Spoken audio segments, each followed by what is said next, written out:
तो सभी को हरे कृष्णा, राधे राधे, श्री गुरु गौरांग जयत।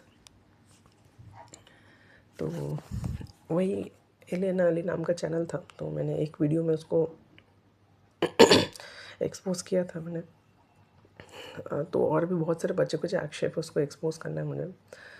तो जैसे उसने पहला आक्षेप लगाया कि देवी भागवत पुराण में पुत्री का उत्पन्न होने का निंदा किया गया है। तो देखिए यहाँ पे क्या लिखा है कि मधुत्रय दूध दही घी से युक्त लावा का हवन करके पुरुष कन्या प्राप्त करता है, और इसी विधि से कन्या भी अभिलिषित वर प्राप्त कर लेती है। एक सप्ताह तक रक्तकमल की सी 100 आहुतियाँ देकर पुरुष स्वर्ण प्राप्त कर लेता है। सूर्य के बिंब में जल की आहुति देकर मनुष्य जल में स्थित सोना प्राप्त कर लेता है। ठीक है, तो ये रेफरेंस दे दिया, नीचे आप देख लीजिए। एक्चुअली देवी भागवत पुराण का सबसे बड़ा समस्या क्या है कि इस अगर पुराण में देखिए तो इसको दो नज़रिए से देखा जाता है। इसकी में बहुत सारी चीज़ें अच्छे से लिखे हैं, तत्वों के बारे में हो सकता है, इनका दर्शन के बारे में काफ़ी अच्छे से बताया गया, लेकिन एक जगह क्या है कि विष्णु तत्व शिव तत्व का निंदा किया गया। उनको मतलब देवी को सुप्रीम दिखाने के चक्कर में यहाँ पे विष्णु जी को अनित्य बोला 4:20 में। और पता नहीं इसको कैसे समझ सकते हैं। इसका एक समझने का तरीका हो सकता है कि ये देवी कल्प है, तो और दूसरा तरीका ये हो सकता है कि ये मोह शास्त्र है। मोह शास्त्र का मतलब हुआ कि ऐसे शास्त्र जो जिनका बहुत सारा चीज़ झूठा झूठा बात है, सिर्फ लोगों को डिल्यूट करने के लिए लिखा गया, ताकि लोग देवी की भक्ति करें और वहाँ से भी वो परम गति को प्राप्त हो सकते हैं। ठीक है, तो उनके अनुयायी इसको फॉलो करें। तो इसलिए ये भी हो सकता है क्योंकि बहुत सारी बातें मोह शास्त्र में सही नहीं होती, ये मोह शास्त्र की तरह है, तो इसलिए ऐसे लिखा रहता है विष्णु तत्व और शिव तत्व के बारे में। ठीक है, तो देखिए इसने एक आक्षेप लगाया, women is to serve their husbands. The eternal dharma of women is to serve their husbands whether the husband be sinner और द सिनर। ठीक है, the she should serve her husband in every way. ठीक है, तो मैं इसको बहुत बार बताया कि ऐसा क्यों लिखा गया है। देखिए वुमन को तो बोला गया 100% कि तुम्हारा पति ही देवता है, पति ही देवता है और उसी का ही सेवा करना चाहिए, उसी को हमेशा सर्व करना चाहिए। लेकिन मैं अभी आपको और रेफरेंस दिखाता हूँ कि ये 6.19 का ही है जगत गुरु जिसकी भार्या संसार में दुख प्राप्त करती है उसके जीवन को अधिकार है। ऐसे व्यक्ति समुदाय शत्रु समुदाय में निंदित होता है। आप स्वार्थी शत्रु इस समय लक्ष्मी जी को अत्यंत दुखित है तथा आप उनसे विलग देखकर दिन रात हंसते होंगे। हे देवी, आप सभी लक्षणों से संपन्न सुशीला तथा सुंदर रूप वाली लक्ष्मी को अपने अंश में विराजमान कीजिए और उनके साथ आनंद प्राप्त कीजिए। सुंदर मुस्कान वाली प्रिया लक्ष्मी को प्राप्त कर आप सुखी हो जाइए। देखिए भार्या को नहीं छोड़ना है। अब आपको और रेफरेंस दिखा दो, जैसे ये भी एक रेफरेंस है कि देखिए जो मनुष्य माता पिता गुरु पत्नी पुत्र पुत्री और आनय का भरण पोषण नहीं करता वह गुरुकुंड विषय कुंड नामक नरक में गिरता है। वहाँ पर विष को खाते हुए वो पूरे 100 वर्षों तक बीतता है। ठीक है, तो ऐसे लिखा हुआ है। फिर बाकी भी पढ़ सकते हैं। ठीक है, यदि कोई स्त्री पर पुरुष में संबंध रखती है और अथवा कोई पुरुष पर नारी में वीरधन करता है वो शुक्र कुंड नामक नरक में गिरता है। ठीक है, तो हस्बैंड को भी बोला जा रहा है कि उसको पालन पोषण करना है पुत्री का, तो हस्बैंड को भी अच्छा बोलने रहना है। हस्बैंड को भी ये बोला जा रहा है कि आपको अच्छा रहना है। अभी आप और देखिए,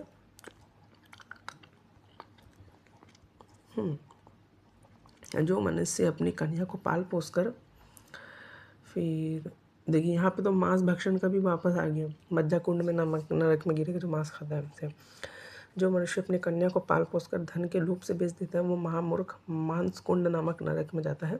उन कन्या के शरीर में विद्यमान रोमों की संख्या के बराबर वर्षों तक उस नरक में रहता है और वहाँ पर भोजन के रूप में वहाँ रहता है। फिर ये भी एक रेफरेंस है, तो ये मुझे एक्चुअली किसी ने भेजा है।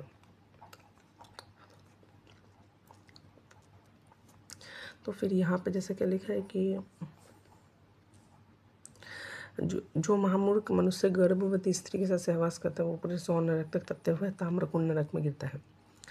ठीक है, उसका अन्न।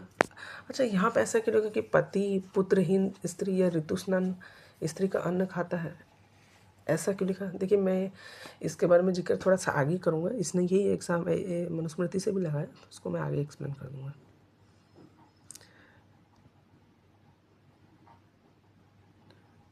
फिर अपने के जो मनुष्य पुण्य क्षेत्र भारतवर्ष में जन्म लेकर काम वासना से वशीभूत हो, पराई स्त्री का वक्ष, नितंब और स्तन या मुख देखता है, वो अपने शरीर के रोमों की संख्या के बराबर वर्षों तक काककुंड नामक नरक में वास करते हैं।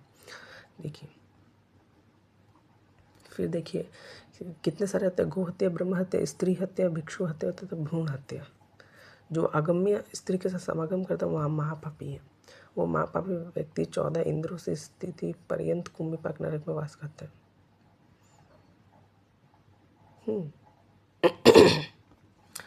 तो फिर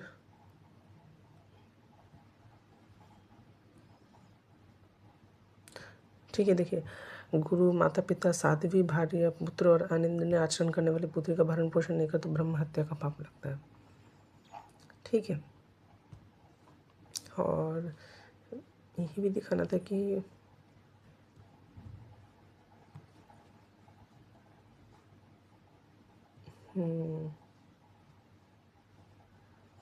सभी मनुष्यों को केवल अपनी भार्या के साथ गमन करना चाहिए, वेदों का आदेश है। इसके अतिरिक्त अन्य स्त्री अगम्य है, ऐसा वेद वक्ताओं ने कहा है।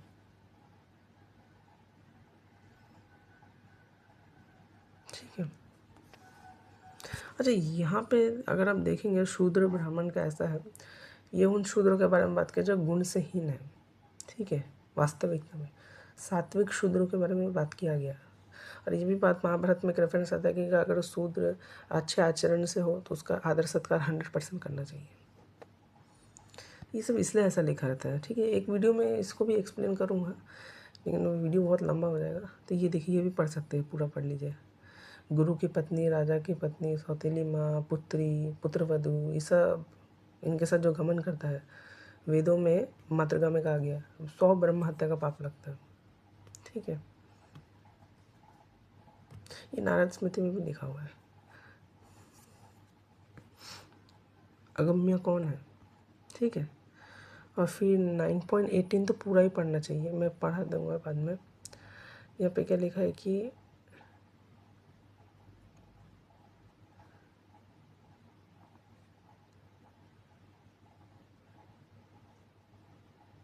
देखिए, तो जैसे आक्षेप लगता है कि आक्षेप क्या लगता है कि आपका कि ये है कि हस्बैंड कैसा भी हो वुमेन को सर्व करना चाहिए, सेंट और सिनर। मुझे तो नहीं लगता वहाँ पे सिनर वर्ड यूज़ किया गया है, लेकिन मान लेते हैं, चलिए मान लेते हैं। तो यहाँ पे ये भी बोला जा रहा है कि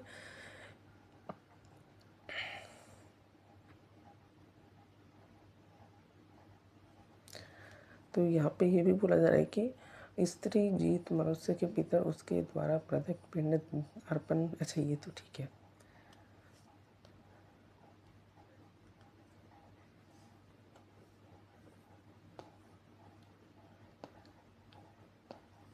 देखिए, जो मनुष्य गुणहीन, वृद्ध, अज्ञानी, दरिद्र, मूर्ख, रोगी, नीच, परम क्रोधी, अत्यंत कटुवचन बोलने वाले, पंगु, अंगहीन, बंधे, बहरे, जड़, गूंगे, नपुंसक तुल्य तथा पापी वर्ग को अपनी कन्या देखा वो ब्रह्म हत्या का भावी पापी होता है। शांत, गुणी, युवक, विद्वान तथा सदाचारी वर्ग को ही अपनी पुत्री अर्पण करे, मनुष्य को 10 यज्ञों का फल मिलता है। एक्चुअली ऐसा है ना कि अगर आप जिस गुण के पति को देंगे तो पुत्री का भी वही गुण हो सकता है। ठीक है, वो पुत्री भी गलत काम कर सकती है। लेकिन यहाँ पे देखिए, यहाँ पे तो साफ साफ बोला जा रहा है कि वर को देख के दो, ब्रह्म हत्या का पाप लग जाएगा। शांत, गुणी, युवक, विद्वान, सदाचारी वर को दो। तो हमको समझना पड़ेगा कि वो क्यों लिखा गया। वो बात इसलिए लिखा गया, मान लेते हैं कि पति बहुत अच्छा है, ठीक है, लेकिन कुछ कारण की वजह से कि घर गृहस्थी मान लेते हैं कि थोड़ा बिगड़ गया, पति थोड़ा बिगड़ गया, ठीक है, तो क्या अब क्या वो तुरंत छोड़ देगी, तुरंत तलाक दे देगी? समाधान तो होगा ना कुछ ना कुछ। नारद स्मृति में तो ये भी बोला कि आपको एक रेफरेंस दिखाया था कि अगर ऐसा ज़्यादा हो रहा है तो वो छोड़ दें। ठीक है, लेकिन क्या क्या इतना आसान है विवाह विच्छेद करना, दूसरा त्याग देना? कि इतना आसान है? थोड़ा रियल लाइफ में थोड़ा सोचिए। हाँ, ये तो कल के किसी के 2 बच्चे हैं और पति खराब निकल गया तो पत्नी क्या छोड़ देगी, त्याग देगी, दूसरे पति में चले जाएगी, बच्चों का ख्याल नहीं रखेगी? थोड़ा सा कॉमन सेंस सोचिए। ये भी स्क्रिप्चर में लिखा है कि मनुष्य को गुणहीन से नहीं देना है, लेकिन बाई चांस अगर वो सात्विक व्यक्ति, तो वही मैं आपको बोल रहा था कि ऐसा नहीं है कि वो हर पत्नी के लिए बोला गया है। कि मान लेते हैं कि आपको तो शादी गुणहीन, वृद्ध, अज्ञानी, दरिद्र, मूर्ख, रोगी, नीच, परम क्रोधी, अत्यंत कटु वचन बोलने वाले, पंगु, अंगहीन, अंधे, बहरे, जड़, गूंगे, नपुंसक, तुल्य, पापी से नहीं कराना है। उसको शांत, गुणी, युवक, विद्वान और सदाचारी वर को देना है। ये चीज़ मनुस्मृति 9.88 से 9.95 तक लिखा हुआ है। ठीक है, लेकिन लेकिन लेकिन मान लेते हैं कि बाई चांस हस्बैंड अच्छा है और किसी कारणवश वो दुखी हो गया, कुछ रॉन्ग एसोसिएशन में चला गया, क्या वाइफ का फ़र्ज़ नहीं बनता कि उसको संभाल ले? क्या ये बोला गया तुरंत त्याग दे? मतलब त्यागना उचित है? या कल को बच्चे होंगे और तुरंत वाइफ त्याग देगी हस्बैंड को, मेरा हस्बैंड बिगड़ गया, क्या उसको संभालने की कोशिश नहीं करेगी? क्या सर्व नहीं करेगी? क्या उसको संभालने को तो कोशिश करेगी ना? तो आपको पूरा कॉन्टेक्स्ट में सोचना है, किस कॉन्टेक्स्ट में लिखा गया। ये भी बात लिखा गया कि हस्बैंड को किसी गैर हस्बैंड को नहीं दे देना चाहिए, उल्टा पुल्टा हस्बैंड को वाइफ को नहीं दे देना चाहिए। कन्यादान जब कर रहे तो अच्छे घर में ही गुणी सदाचार लोगों के साथ ही करना चाहिए। ठीक है, किसी भी फालतू इंसान के साथ नहीं कराना शादी, ये भी बताया गया है, यही भी इस शास्त्रों में बताया गया है। तो आप समझे ना कि इस गुण में है। ऑब्वियसली थोड़ा मैच्योरली आप सोचिए। ठीक है, कोई कन्या का पालन पोषण करके यदि कोई उसे बेच देता है और धन के लोलुप में कन्या का विक्रय करने वाले उस व्यक्ति को विपाक नरक में जाना पड़ता है। वहाँ पर पाप भोजन के रूप में कन्या के मलमूत्र का ही भक्षण करता है। ठीक है, ऐसे बातें हैं, बहुत सजा है। ठीक है, ठीक है।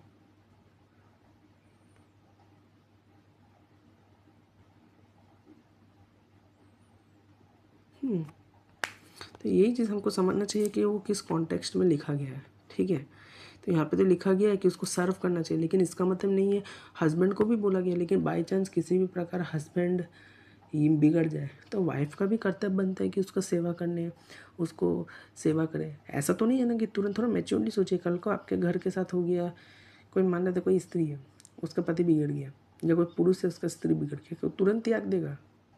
नहीं ना, समझना पड़ेगा ना। ये भी बोला गया है कि आपको गुणी, युवक, विद्वान, सदाचारी हो, शांत हो, ऐसे वर को ही अपना पुत्री को अर्पण करना चाहिए। ये भी बोला गया है शास्त्रों में। आँख बंद करके किसी को नहीं देना है। ठीक है, फिर ये वही रेफरेंस है कि if out of wickedness a woman should not render physical service of heaven, she must be punished for abandoning without giving her. ठीक है, देखिए मैंने इस चीज़ को बहुत बार एक्सप्लेन भी किया है कि she must be punished by abandoning her for 12 years without giving her final assistance। यहाँ पे उन वाइफ के बारे में बात हो रहा है जो वाइफ, मैं आपको पहले भी बता चुका कि अगर वाइफ थोड़ा सा बिगड़ जाए तो हस्बैंड उनको त्याग दे। लेकिन मैक्सिमम केस में ये भी आपको मनुस्मृति से केस बताया कि 3 कैटेगरी आपको मनुस्मृति से बताया। एक कैटेगरी है जो थोड़ा कम पाप किया तो उनको आप पैसा दे सकते हो, लेकिन मान लेते वाइफ बाई चांस प्रॉस्टिट्यूट निकल जाती है या रेंडर नहीं कर पा रही या दूसरे पर पुरुष के आसक्त में पड़ गई, तो ऐसे लोगों के लिए बोला गया। ठीक है, तो इसमें आगे वीडियो बनाऊंगा। हालांकि इसमें मैंने पिछले वीडियो में भी बहुत अच्छे से एक्सप्लेन किया, पिछले 6 वीडियोज़ आप देखिए। और ये वाला तो चीज़ है कि girl must accept him to home the father betroths the girl in ad circumstances dependent never do get independence. तो जो इंडिपेंडेंस, स्वतंत्रता का जो बात है वो शास्त्रों में क्यों बताया गया है कि इस नारी को स्वतंत्रता नहीं देना चाहिए, तो उसको मैं मेधातिथि भाष्य से आपको पहले से ही समझाया हुआ। तो आप मेधातिथि भाष्य वाला वीडियो देखिए, इसको भी ऑलरेडी मैंने एक्सपोज किया था, ये वो सेम ही है सब। फिर एलिगेशन 4 है कि falsehood, vain boldness, craftiness, stupidity, impatience, overgreediness, impurity and harshness are the natural qualities of the woman। देखिए ये है भागवत पुराण का 11.25। तो यहाँ पे क्या लिखा है कि सत्व गुण की वृत्तियाँ क्या, शम, दम, विवेक, तप, सत्य, दया, स्मृति, संतोष, त्याग, विषयों के प्रति अनिच्छा, श्रद्धा, लज्जा, आत्मरति, दान, विनय, सरलता। रजोगुण की वृत्ति क्या है कि इच्छा, प्रत्यंत, घमंड, तृष्णा, असंतोष, ऐंठ या अकड़, देवताओं से धन आदि की याचना, भेद बुद्धि, विषय भोग, युद्ध आदि के लिए मद जनित उत्साह, अपने यश में प्रेम, हास्य, पराक्रमी और हठपूर्वक उद्योग करना आदि। तमोगुणी वृत्ति की हिंसा करना, मिथ्या भाषण, लोभ, असहिष्णुता, क्रोध, याचना, पाखंड, श्रम, कलह, शोक, मोह, विषाद, दीनता, निद्रा, आशा, भय और अकर्मण्यता। इसको भी आप पढ़ लीजिए। जब मनुष्य को, हर प्राणियों को बोला जा रहा है कि ये गुण हो सकते हैं, तमोगुणी गुण है, तो यहाँ पे तो पुरुष को भी फिर बोला जा रहा है कि पुरुष में सत्वगुण हो, ये है, रजोगुणी है, तमोगुणी है। तो यहाँ पर भी वही बात हो रहा है कि स्त्री में नेचुरल स्वभाव है, तो वो तमोगुण है वाली स्त्रियों के बारे में बात हो रहा है। या अगर स्त्री में अगर तमोगुण क्वालिटीज़ आ गई तो ये क्वालिटी नेचुरल है। इसका मतलब ये नहीं है कि ये क्वालिटी के ऊपर कभी दमन नहीं किया जा सकता। ये सब समझिए तमोगुण क्वालिटीज़ बोला जा रहा है जो स्त्रियों के पास होता है। सात्विक क्वालिटीज़ भी बहुत सारी होती है। इतना महिमा गाया गया, गंगा से अभिन्न बोला गया है पवित्र स्त्री को, पतिव्रता स्त्री को। तो अब देखिए कि किस सेंस में बोला गया है। ऐसे तो पुरुष को भी बोला गया कि तामसिक गुण ये होते हैं, सात्विक गुण ये होते हैं, रजोगुणी सात्विक गुण ये होते हैं। तो यहाँ पे जो स्त्रियों के जो गुण के बारे में बात हो रहा है नेचुरल क्वालिटीज़ है, लेकिन वो तामसिक क्वालिटीज़ है जो नेचुरली प्रेजेंट रहते हैं। इसका मतलब ये नहीं है कि स्त्री वो क्वालिटीज़ का दमन करके उनसे कभी बाहर नहीं निकल सकती। बिल्कुल, अगर वो ग्रंथ पढ़ेगी तो ये सब क्वालिटीज़ को आराम से दमन कर लेगी, वो भी सत्व गुण में आ जाएगी। और उसमें भी ये सत्य, क्षमा, ये सब गुण आ जाएंगे, इंद्रियों के प्रति नियंत्रण। तो ये क्यों बोला गया ये भी तो समझो ना, ये सिर्फ चेरी पिकिंग करके पाखंड फैलाएंगे। तो मेरा पहले का वीडियोस देखिए, उसमें तो और अच्छे से एक्सप्लेन किया। ठीक है, जैसे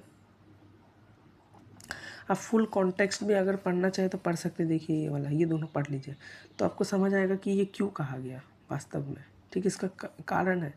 या तो ये हम ये माने कि ये जनरल स्त्री, ये जनरल वचन नहीं है, ये उस सिचुएशन के अकॉर्डिंग ही बोला जा रहा है, लेकिन तामसिक शक्ति का समावेश हो जाने के कारण ये भी बोला गया है। वही तो मैं बोल रहा, तामसिक शक्ति है। तो यहाँ पे जो स्त्रियों के गुणों के बारे में वर्णन है, ये स्त्री के ऊपर गुण नेचुरल गुण है और ये तामसिक गुण है। इसके ऊपर भी विजय पाकर वही स्त्री सात्विक गुण भी अपने अंदर ला सकती है और पराभक्ति को, भगवान को प्राप्त हो सकती है। ठीक है, आधा अधूरा नहीं बोलना चाहिए। फिर इसने क्या किया कि फिर ये हलाला पुत्री ने 8.371 का रेफरेंस दिया, जिसमें लिखा कि यदि कोई स्त्री अपने रिश्तेदारों और गुणों पर गर्व करते हुए अपने पति को नज़रअंदाज कर दे तो राजा को ऐसे स्थान पर कुत्तों से भौंकवा देगा जहाँ बहुत लोग आते जाते हो, मतलब नोचवा के खिलवा देगा, ऐसे लिखा हुआ है। तो अगर उसको अपने रिश्तेदार और गुणों पर गर्व हो तो देखिए मेधा दीदी उसको कैसे एक्सप्लेन करते हैं। किसी दूसरे पुरुष के पास जाने का अर्थ पति का उपेक्षित करके किसी दूसरे पुरुष के पास चले जाना। यदि कोई स्त्री अहंकार के कारण ऐसा करती है, वह अहंकार जो इस विचार में निहित है, मेरे कई रिश्तेदार शक्तिशाली और धनी हैं और मुझ में स्वयं एक स्त्री के उत्कृष्ट गुण है जैसे सुंदरता और प्रेम, तो फिर अपने चरित्र की परवाह क्यों करना चाहिए। फिर से पढ़िए, बड़ा इंपॉर्टेंट चीज़ बोला कि किसी दूसरे स्त्री के पास जाने का क्या अर्थ है। किसी दूसरे पुरुष के पास जाने का अर्थ है कि पति को उपेक्षित करके दूसरे पुरुष के पास चले जाना। यदि कोई स्त्री अहंकार के कारण ऐसा करती है, वह अहंकार जो उसके विचार में निहित है, मेरे कई रिश्तेदार शक्तिशाली धनी है, मुझे में स्वयं एक स्त्री के सभी उत्कृष्ट गुण है जैसे सुंदरता, प्रेम, तो फिर मुझे अपने चरित्र की परवाह क्यों करनी चाहिए। ऐसे स्त्री को राजा तब तक खा जाएगा जब तक उसकी मृत्यु ना हो जाए। बहुत से लोग एकत्रित होते सड़क पार करने में से बाजार चौक इत्यादि। तो यहाँ पे इसका मूल मतलब यही है कि अगर कोई स्त्री पर पुरुष से आसक्त हो जाए, है ना, अगर कोई स्त्री पर पुरुष से आसक्त हो जाए, बस यही है। यहाँ पे वही बताया जा रहा है कि किसी दूसरे पुरुष के पास जाना, पर पुरुष से आसक्त हो गई, इसलिए बोला जा रहा है। और ये तो बिल्कुल ही मतलब ये है कि एक वाइफ अगर दूसरे पुरुष का, अपने हस्बैंड को छोड़ के दूसरे पुरुष के साथ ये कर रही तो व्यभिचार है, तो गलत है। और टॉपिक का नाम देखिए क्या, व्यभिचार है। अच्छा, और भी मैं लेख दिखाते, देखो गौतम, यदि कोई उच्च जाति की स्त्री के साथ व्यभिचार करते तो उसको गुप्तांग काट देना चाहिए और उसकी संपत्ति जब्त कर लेनी चाहिए।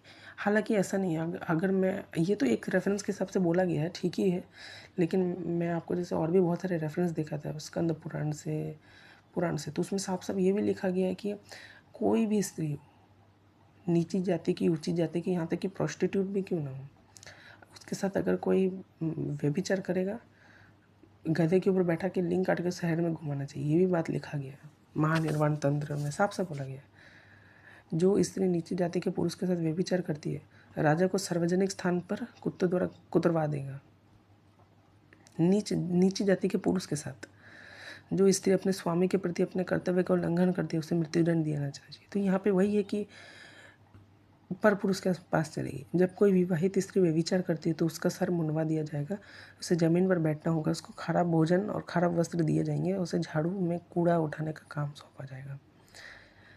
यदि पति की अनुपस्थिति में किसी एक स्त्री यौन संबंध बनाते हुए पकड़ा जाए तो पति की वापसी तक कैद में रखा जाए। यदि कोई ब्राह्मण स्त्री अहंकार में ग्रस्त होकर शूद्र की शरण लेती है तो राजा उसे मृत्युदंड पर कुत्तों से कुतरवा देगी। यदि कोई ब्राह्मण स्त्री वैश्य क्षत्रिय के शरण में लेते तो सिर मुंडवा दिया जाएगा। मतलब ये पर स्त्री दूसरे पुरुष में आसक्त हो गई। यदि कोई स्त्री श्रेष्ठ बिस्तर स्वर के निम्न बिस्तर पर सो जाए तो ऐसा सजा है। यदि पति की अनुपस्थिति में कोई स्त्री अपने पति के रिश्तेदार या नौकर के साथ यौन संबंध बनाती है तो पति के लौटने की प्रतीक्षा करनी चाहिए। यदि पति उन्हें क्षमा कर देता है तो दोनों पक्षों को रिहा कर दिया जाएगा। देखिए, क्षमा करने का बात किया जा रहा है। यदि वो क्षमा नहीं करता तो स्त्री के कान और नाक काट दिए जाएंगे। ये बड़ा सजा है नौकर के साथ या किसी के साथ भी पति को छोड़ के व्यभिचार करना। यदि व्यभिचार में शामिल दोनों पक्ष एक ही जाति के हो तो पुरुष पर अधिकतम जुर्माना लगाया जाएगा। यदि स्त्री निम्न जाति की होगी तो पुरुष पर मध्यम जुर्माना लगाया जाएगा। यदि उच्च जाति की हुई तो पुरुष को मृत्युदंड दिया जाएगा। स्त्री के कान और अंग काट दिए जाएंगे अगर दोनों ही व्यभिचार कर रहे हो। तो हम ये चीज़ समझ लें कि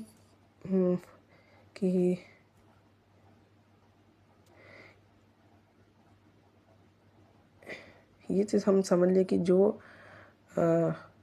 स्त्री के साथ व्यभिचार करेगा तो बहुत सजा है। ठीक है, हमको पूरा पढ़ना चाहिए, लेकिन ये महिला कभी पूरा पढ़ेगी नहीं। अब इसने बोला कि purpose of creating women, there can no creation without a women. फिर this is why at a command of Lord Krishna Brahma created the women to entice the heart of lustful people. The beauty of woman is the seat of illusion, the power or the bolt in the way of man acts or karma, the impediment of meditation and harbor of female। मैं बोलता इसमें गलत क्या है। ये श्लोक मूल रूप से ये बताता है कि स्त्रियों को सृजन की उत्पत्ति के लिए बनाया है और पुरुष को अपने साथ कामदेव की वजह से संतान उत्पत्ति होती है, क्योंकि वो अट्रैक्शन की वजह से संतान उत्पत्ति होगी। इसमें गलत क्या है, मुझे तो यही नहीं समझ रहा। लस्टफुल पीपल का हार्ट एंटाइज हो जाएगा बस। The beauty of women is the seat of illusion, simple. या तो विरक्ति का भी बात है। आप मैंने विरक्ति वाला वीडियो देखी, विरक्ति दिलाने का बात है। क्या मैं एक्सपोज करूँ, ऑलरेडी मैंने बहुत सारे वीडियो में डिटेल में एक्सपोज किया, वो आप देखिए। अच्छा, तो यहाँ पे एक केस ये है कि चांडाल pig cock dog unclean women, मतलब ब्राह्मण अगर देख लिया इसको ईटिंग करते हुए तो ये है। देखिए ऐसा क्यों लिखा गया चांड। देखिए पिग, पिग क्या है कि कीटाणु हो सकता है अगर वो सामने आ गया, गंदे जगह में रहता है। मुर्गी गंदे जगह में रहता है, कुत्ता गंदे जगह में रहता है। चांडाल, अब देखिए चांडाल क्या है, माँ भागवत पुराण में लिखा है कि जो चांडाल कृष्ण भक्ति करता है वो उस ब्राह्मण से भी श्रेष्ठ है जो कृष्ण भक्ति नहीं करता। तो यहाँ पे चांडाल उनको बोला जा रहा है जो वाकई में गुण से चांडाल हो, लेकिन अगर उसमें ब्राह्मण जैसे गुण दिख रहे हैं तो उसको ब्राह्मण जैसा सम्मान दिया जाना चाहिए। ब्राह्मण जैसा सम्मान दिया जाएगा उसको अगर उसमें ब्राह्मण जैसे गुण दिख रहे हैं उस चांडाल में भी। लेकिन वो चांडाल वास्तव में पतित चांडाल है। ठीक है, तो मान लेते कि वो पतित चांडाल है। और स्त्री क्या बोला जाए, अनक्लीन वुमेन। जो देखिए अनक्लीन वुमेन को आप इस तरीके से भी समझ सकते हैं कि जो मेंस्ट्रुएशन वुमेन है, सेकेंड जो प्रोस्टिट्यूट है, व्यभिचारिणी है, तो उसको देख के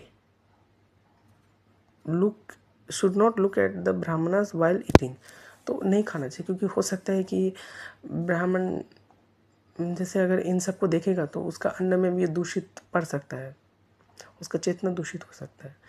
ठीक है, अगर किसी को लग रहा है, इसको मैं बाद में और अच्छे से एक्सप्लेन करूँगा, एक और वीडियो लाऊंगा।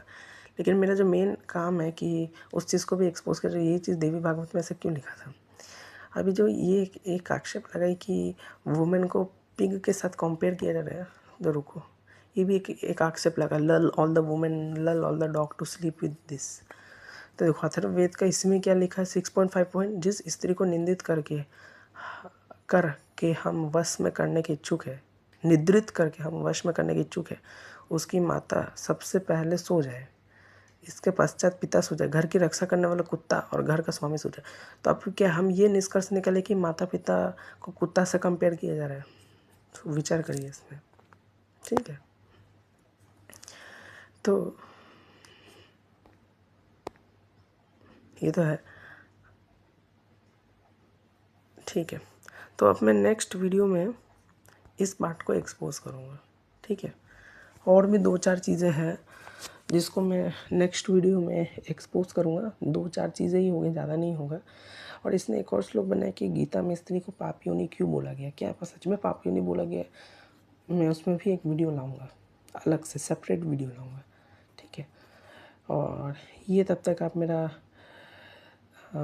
सभी लोग ऐसे वीडियो देखते रहे। सभी को हरे कृष्णा, राधे राधे, श्री गुरु ग्रंथ।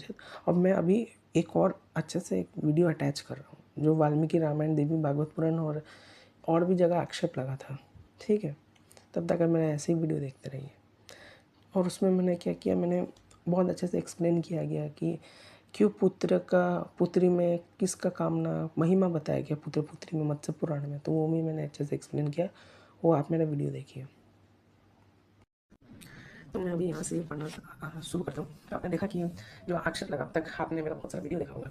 तो कुल मिला के मैंने आपको बहुत सारा वीडियो दिखाया जिसमें अब तक मैंने उस हालाला पुत्री द्वारा लगाए हुए आक्षेप को पूरा खंडन करने का कोशिश किया और 7 वीडियोस बनाए मैंने।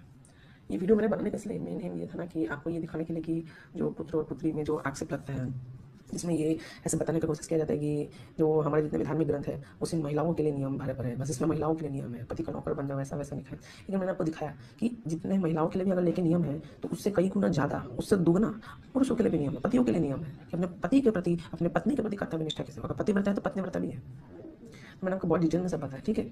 अभी मैं आपको और अच्छे से समझाता हूँ कि पुत्र पुत्री में क्या श्रेष्ठता है, क्या है, ठीक है। आपको पता होगा मैंने स्कंद पुराण में एक वीडियो बनाया था, याद होगा आपको, इसी कुमारी का खंड से, ठीक है, जिसमें मैंने एक वीडियो बनाया था कि कैसे नास्तिक लोग, एक क्लेम था कि इसमें एक कन्या 10 पुत्र के बराबर है। तो वहाँ पे वो ये सिद्ध करना चाह रहे थे, वो इसलिए कहा गया क्योंकि एक कन्या 10 पुत्रों के बराबर है, वो बोझ है वो कन्या। तो वो इस सेंस में कहा गया, वो ऐसा सिद्ध करना चाह रहे थे नास्तिक लोग। वो आधा दो चेरी किया, लेकिन मैंने उसका पूरा पर्दाफाश किया, मैंने पूरा पढ़ा उस चीज़ का कॉन्टेक्स्ट पढ़ा, ठीक है। अगर आपको वो वीडियो ध्यान होगा तो वो वीडियो देख सकते हैं। लेकिन यही सेम टू सेम चीज़ इसी मत्स्य पुराण में भी कहा लिखा है। तो मत्स्य पुराण में देख सकते हैं कि चैप्टर नंबर 154 है, 154वां अध्याय है, ठीक है। दिखा दे रहे हैं हम आपको, ये देखिए 154वां अध्याय 154 अध्याय है। इसी 154 का अध्याय इसका मैं क्या बोलते हैं,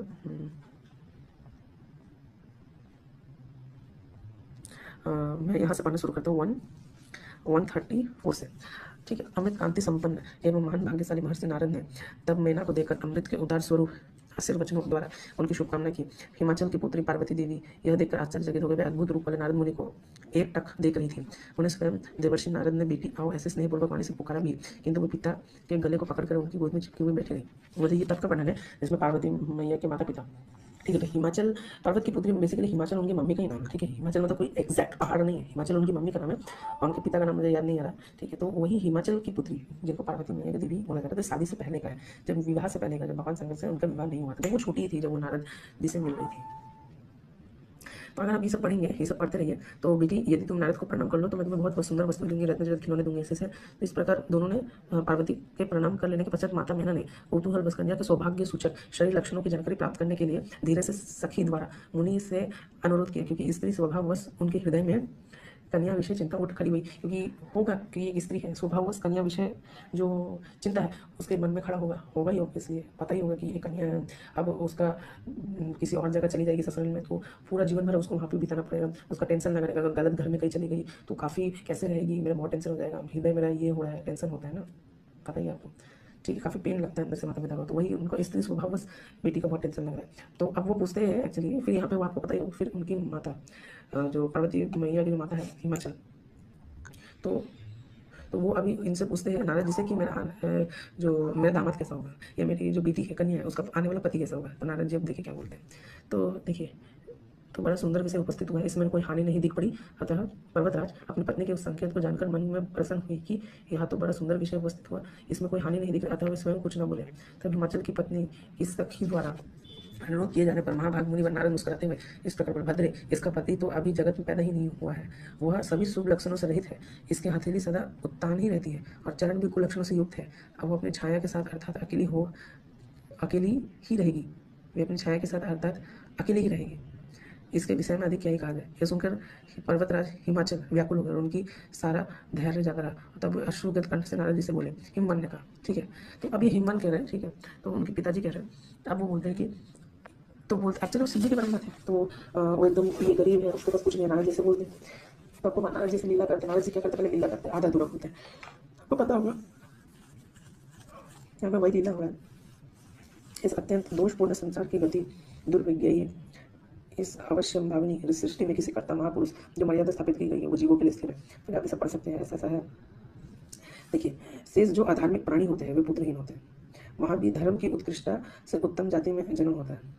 शेष जो अधार्मिक प्राणी होते हैं वे पुत्रहीन होते हैं, ठीक है। अब ऐसा नहीं है कि सच में पुत्रहीन हो गए, ये आक्षेप यहाँ पे भी लग सकते हैं। ऐसा नहीं है कि सच में जो पुत्रहीन है वो अभाग्नि है। अब इसी का रेफुटेशन इसी के आगे ही किया गया, ठीक है। आप मान लीजिए कि अगर हम मान भी लें कि पुत्रहीन अभाग्नि है तो मान भी लें। देखिए, ऐसा इसलिए कहा जा रहा है क्योंकि उनको टेंशन हो गया, क्योंकि अगर आप सोचिए कि कल को किसी ने बेटी है, शादी में क्या होता है, लड़के की फैमिली को इतना टेंशन नहीं रहता, लड़की की फैमिली को ज़्यादा टेंशन रहता है, कौन सा घर पे रहेगी, कैसा रहेगी, पति खराब निकल गया तो बाप रे बाप कैसे रहेगी, है ना, उसको सब संभालना पड़ेगा, सब कुछ कर पाएगी कि नहीं, बहुत टेंशन लगता है। सबसे ज़्यादा मायके वाले से ही टेंशन रहता है, मम्मी के परिवार वालों को टेंशन ज़्यादा रहता है एज कम्पेयर टू लड़के के परिवार वालों से। काफ़ी ज़्यादा टेंशन रहता है लड़की के परिवार वालों को, उनके माता पिता को, उनकी बेटी का कहाँ शादी हो रहा है, क्या कहाँ ब्याह दिया जा रहा है, कहाँ विवाह होगा, कहाँ पे ब्याह जा रहा है, कहाँ पे विवाह होगा, कैसा होगा उसका चरित्र, पति का चरित्र अगर अच्छा नहीं होगा तो पत्नी कैसे रहेगी, ठीक है, तलाक ना हो जाए, ये ना हो जाए, वगैरह वगैरह, ठीक है। तो बहुत ही विच्छेद ना हो जाए, विवाह विच्छेद ना हो जाए, तो वगैरह वगैरह, ठीक है। तो आप समझे कि ये वही मैंने आपको एक एग्जाम्पल दिया था, याद है कि मान लेते हैं कि इंसान है, ठीक है, उसके मम्मी पापा किसी दुर्घटनावश कोई ये भविष्यवाणी कर देता है कि उसके मम्मी पापा मम्मी या पापा में से मम्मी पापा ये कोरोना नाम का महामारी है और उसके मम्मी पापा इसी 3 महीने बाद इस कोरोना महामारी में मर जाएंगे, ठीक है। तो जब उसके पुत्र या पुत्री को ये भविष्यवाणी जब पता चलता है तो काफ़ी दुख हो जाता है अंदर से, उसका हृदय व्याकुलता से भर जाता है। तो मैं एक एग्जांपल दे रहा हूँ कि एक लड़का या लड़की है, उसके माता पिता को कोई भविष्यवाणी करता है, लेट्स से एग्जांपल को ज्योतिषी कोई भी हुआ, वो भविष्यवाणी करता है, वो बोलता है उस भविष्यवाणी में कि उस लड़का या लड़की के जो माता पिता है वो इन 3 महीनों के अंदर कोरोना से मर जाएंगे। तो उसको सुनकर व्याकुल था। अब ये कोई सुनेगा तो घबरा जाएगा, 3 महीना, अरे ये मैंने क्या सुन लिया, ये दोनों चले जाएंगे मेरे जीवन से, अरे बाप रे, ऐसे ऐसे बहुत दुख आता है। तो वो फिर दुखी से उस इंसिडेंट में क्या बोलता है, होता है ना कि को बहुत लोग आप देखिएगा, ये तो कॉमन चीज़ है कि काफ़ी लोग उस सेंस में, ज़्यादातर लोग तो रोने लग जाएंगे, काफ़ी लोग तो दुख दुख में ये भी बोलने लग जाएंगे कि इससे अच्छा वो अनाथ रहता है, इससे अच्छा अनाथ ही रहता है। क्यों मम्मी पापा होंगे, इसका मतलब थोड़ी ना हुआ कि मम्मी पापा का जरूरत नहीं है संसार में, मम्मी पापा का जरूरत नहीं है, मम्मी पापा एकदम जरूरत नहीं ना, ऐसा तो नहीं। लेकिन वो ऐसा इसलिए बोल रहा है क्योंकि अगर वो अनाथ रहता है तो उसको इतना दुख नहीं होता कि अगर वो ये सब चीज़ सुनता है, क्योंकि उसके मम्मी पापा पहले ही नहीं है, अगर उसके मम्मी पापा पहले ही नहीं है तो इतना उसको तकलीफ होगा ही नहीं, उसको तो इतना तकलीफ नहीं होगा ना, इतना तकलीफ कुछ होगा नहीं अंदर से, ठीक है। तो अब उसको इतना तकलीफ होगा नहीं, ठीक है, क्योंकि उसने मम्मी पापा से रिलेशन नहीं स्टैब्लिश किया, इमोशंस नहीं बने, उसके माता पिता के साथ इमोशंस बिल्कुल नहीं बने, एकदम नहीं बने, उसके माता पिता के साथ इमोशंस बने ही नहीं कभी जीवन में, कभी नहीं इमोशंस बने, जीवन में भी नहीं बने। वो अनाथ था, बचपन में उसके माता पिता जब बहुत छोटा था वो चल भी नहीं पाता था तो वही माता पिता चले जाते। तो वो ये एज्यूम करता है उस इंसिडेंट में भविष्यवाणी सुनने पर कि अगर उसके माता पिता नहीं होते तो वो ज़्यादा अच्छा रहता। तो आज मुझे ये इतना भयानक दुख नहीं झेलना पड़ता जो मैं आज दुख झेल रहा हूँ। तो ये इस सेंस में कहा जा रहा है, ठीक है, ये इस सेंस में कहा जा रहा है, ठीक है। क्यों, अब इसी का आगे भी खंडन हो जाएगा, ठीक है, क्योंकि आपको पता है शास्त्र में भी बहुत सारे पुत्री का वर्णन है। इवन आपको पता होगा कि धृतराष्ट्र और गांधारी के 100 पुत्र हुए थे और 100 पुत्र का जन्म आपको पता होगा कि एक बार क्या होता है कि आपको पता होगा कि गांधारी और कुंती में गांधारी बड़ी है, शायद याद नहीं आ रहा, गांधारी बड़ी है, तो कुंती और माद्री है जिनके पुत्र राजा सॉरी क्या बोल रहा हूँ, राजा पांडु की 2 पत्नी थी, कुंती और माद्री, ठीक है। तो आपको पता होगा कि तो क्या हो जाता है ना कि कुंती या माद्री में से किसी का एक पुत्र हो जाता है, युधिष्ठिर। तो क्या होता है कि ये सुन के काफ़ी दुख लगा, गांधारी को ईर्ष्या हुआ कि मैं बड़ी हूँ, मैं बड़ी भाभी हूँ, उसके बावजूद भी इसका पहला पुत्र हो गया, मेरा हुआ नहीं। तो ईर्ष्या से क्या की, इतना उसको ईर्ष्या है कि 9 महीना लगभग हो भी गया था तो उसका गर्भ नीचे गिर गया, गर्भ पतित हो गया, गर्भ नीचे गिर चुका था, ठीक है।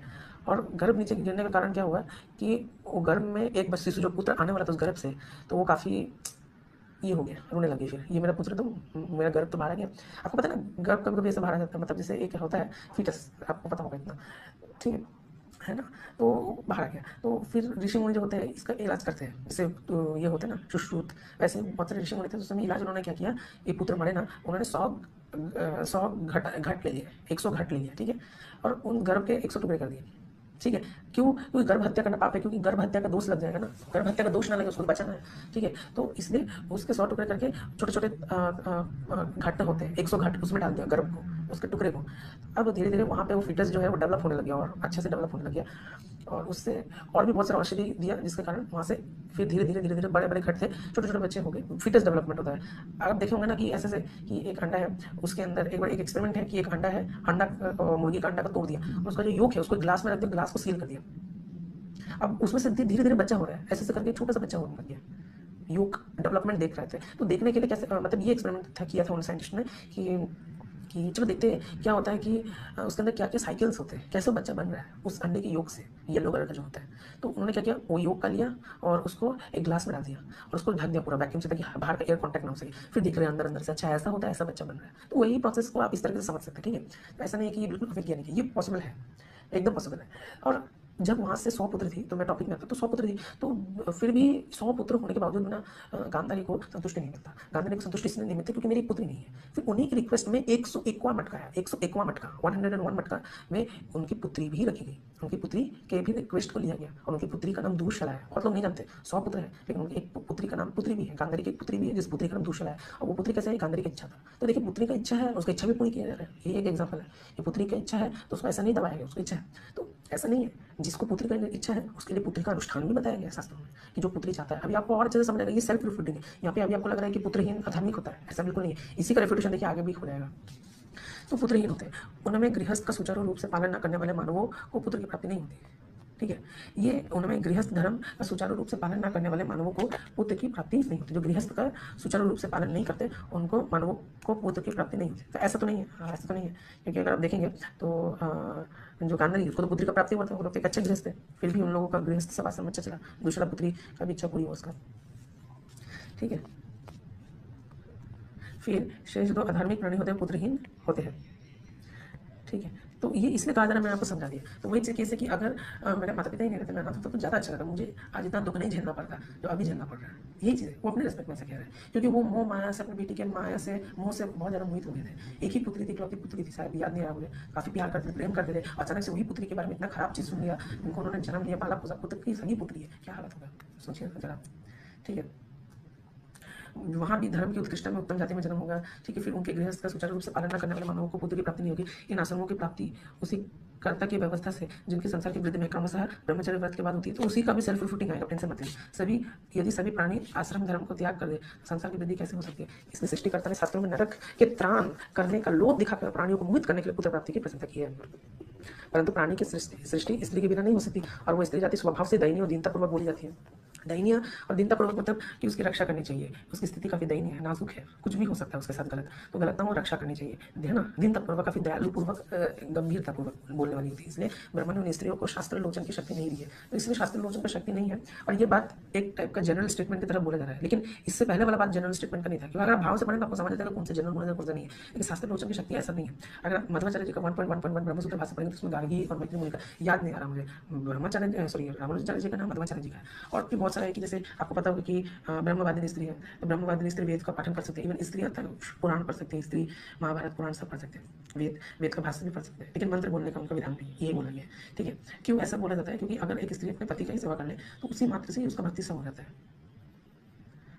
क्योंकि पति भगवान का सेवा करेगा, पत्नी पति का सेवा करेगी, बस उसी से ही सब कुछ हो जाता है।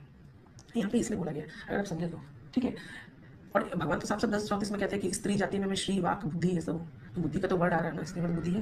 भगवान को 10:34 में बोल रहे स्त्री जाति में, जब वो अपना ऐश्वर्य दिखाते हैं, उन्होंने स्त्री जाति को ही चुना, पुरुष जाति को क्यों नहीं चुना, ये भी इंपॉर्टेंट है, ठीक है। तो इन्हीं शास्त्रों में अनेकों बार निश्चित रूप से इस महान फल का वर्णन किया गया है कि जो कन्याशील सदाचार से रहित ना हो। अब भी इंपॉर्टेंट, अब इन सब का रेफरेंस करेगा ये चीज़।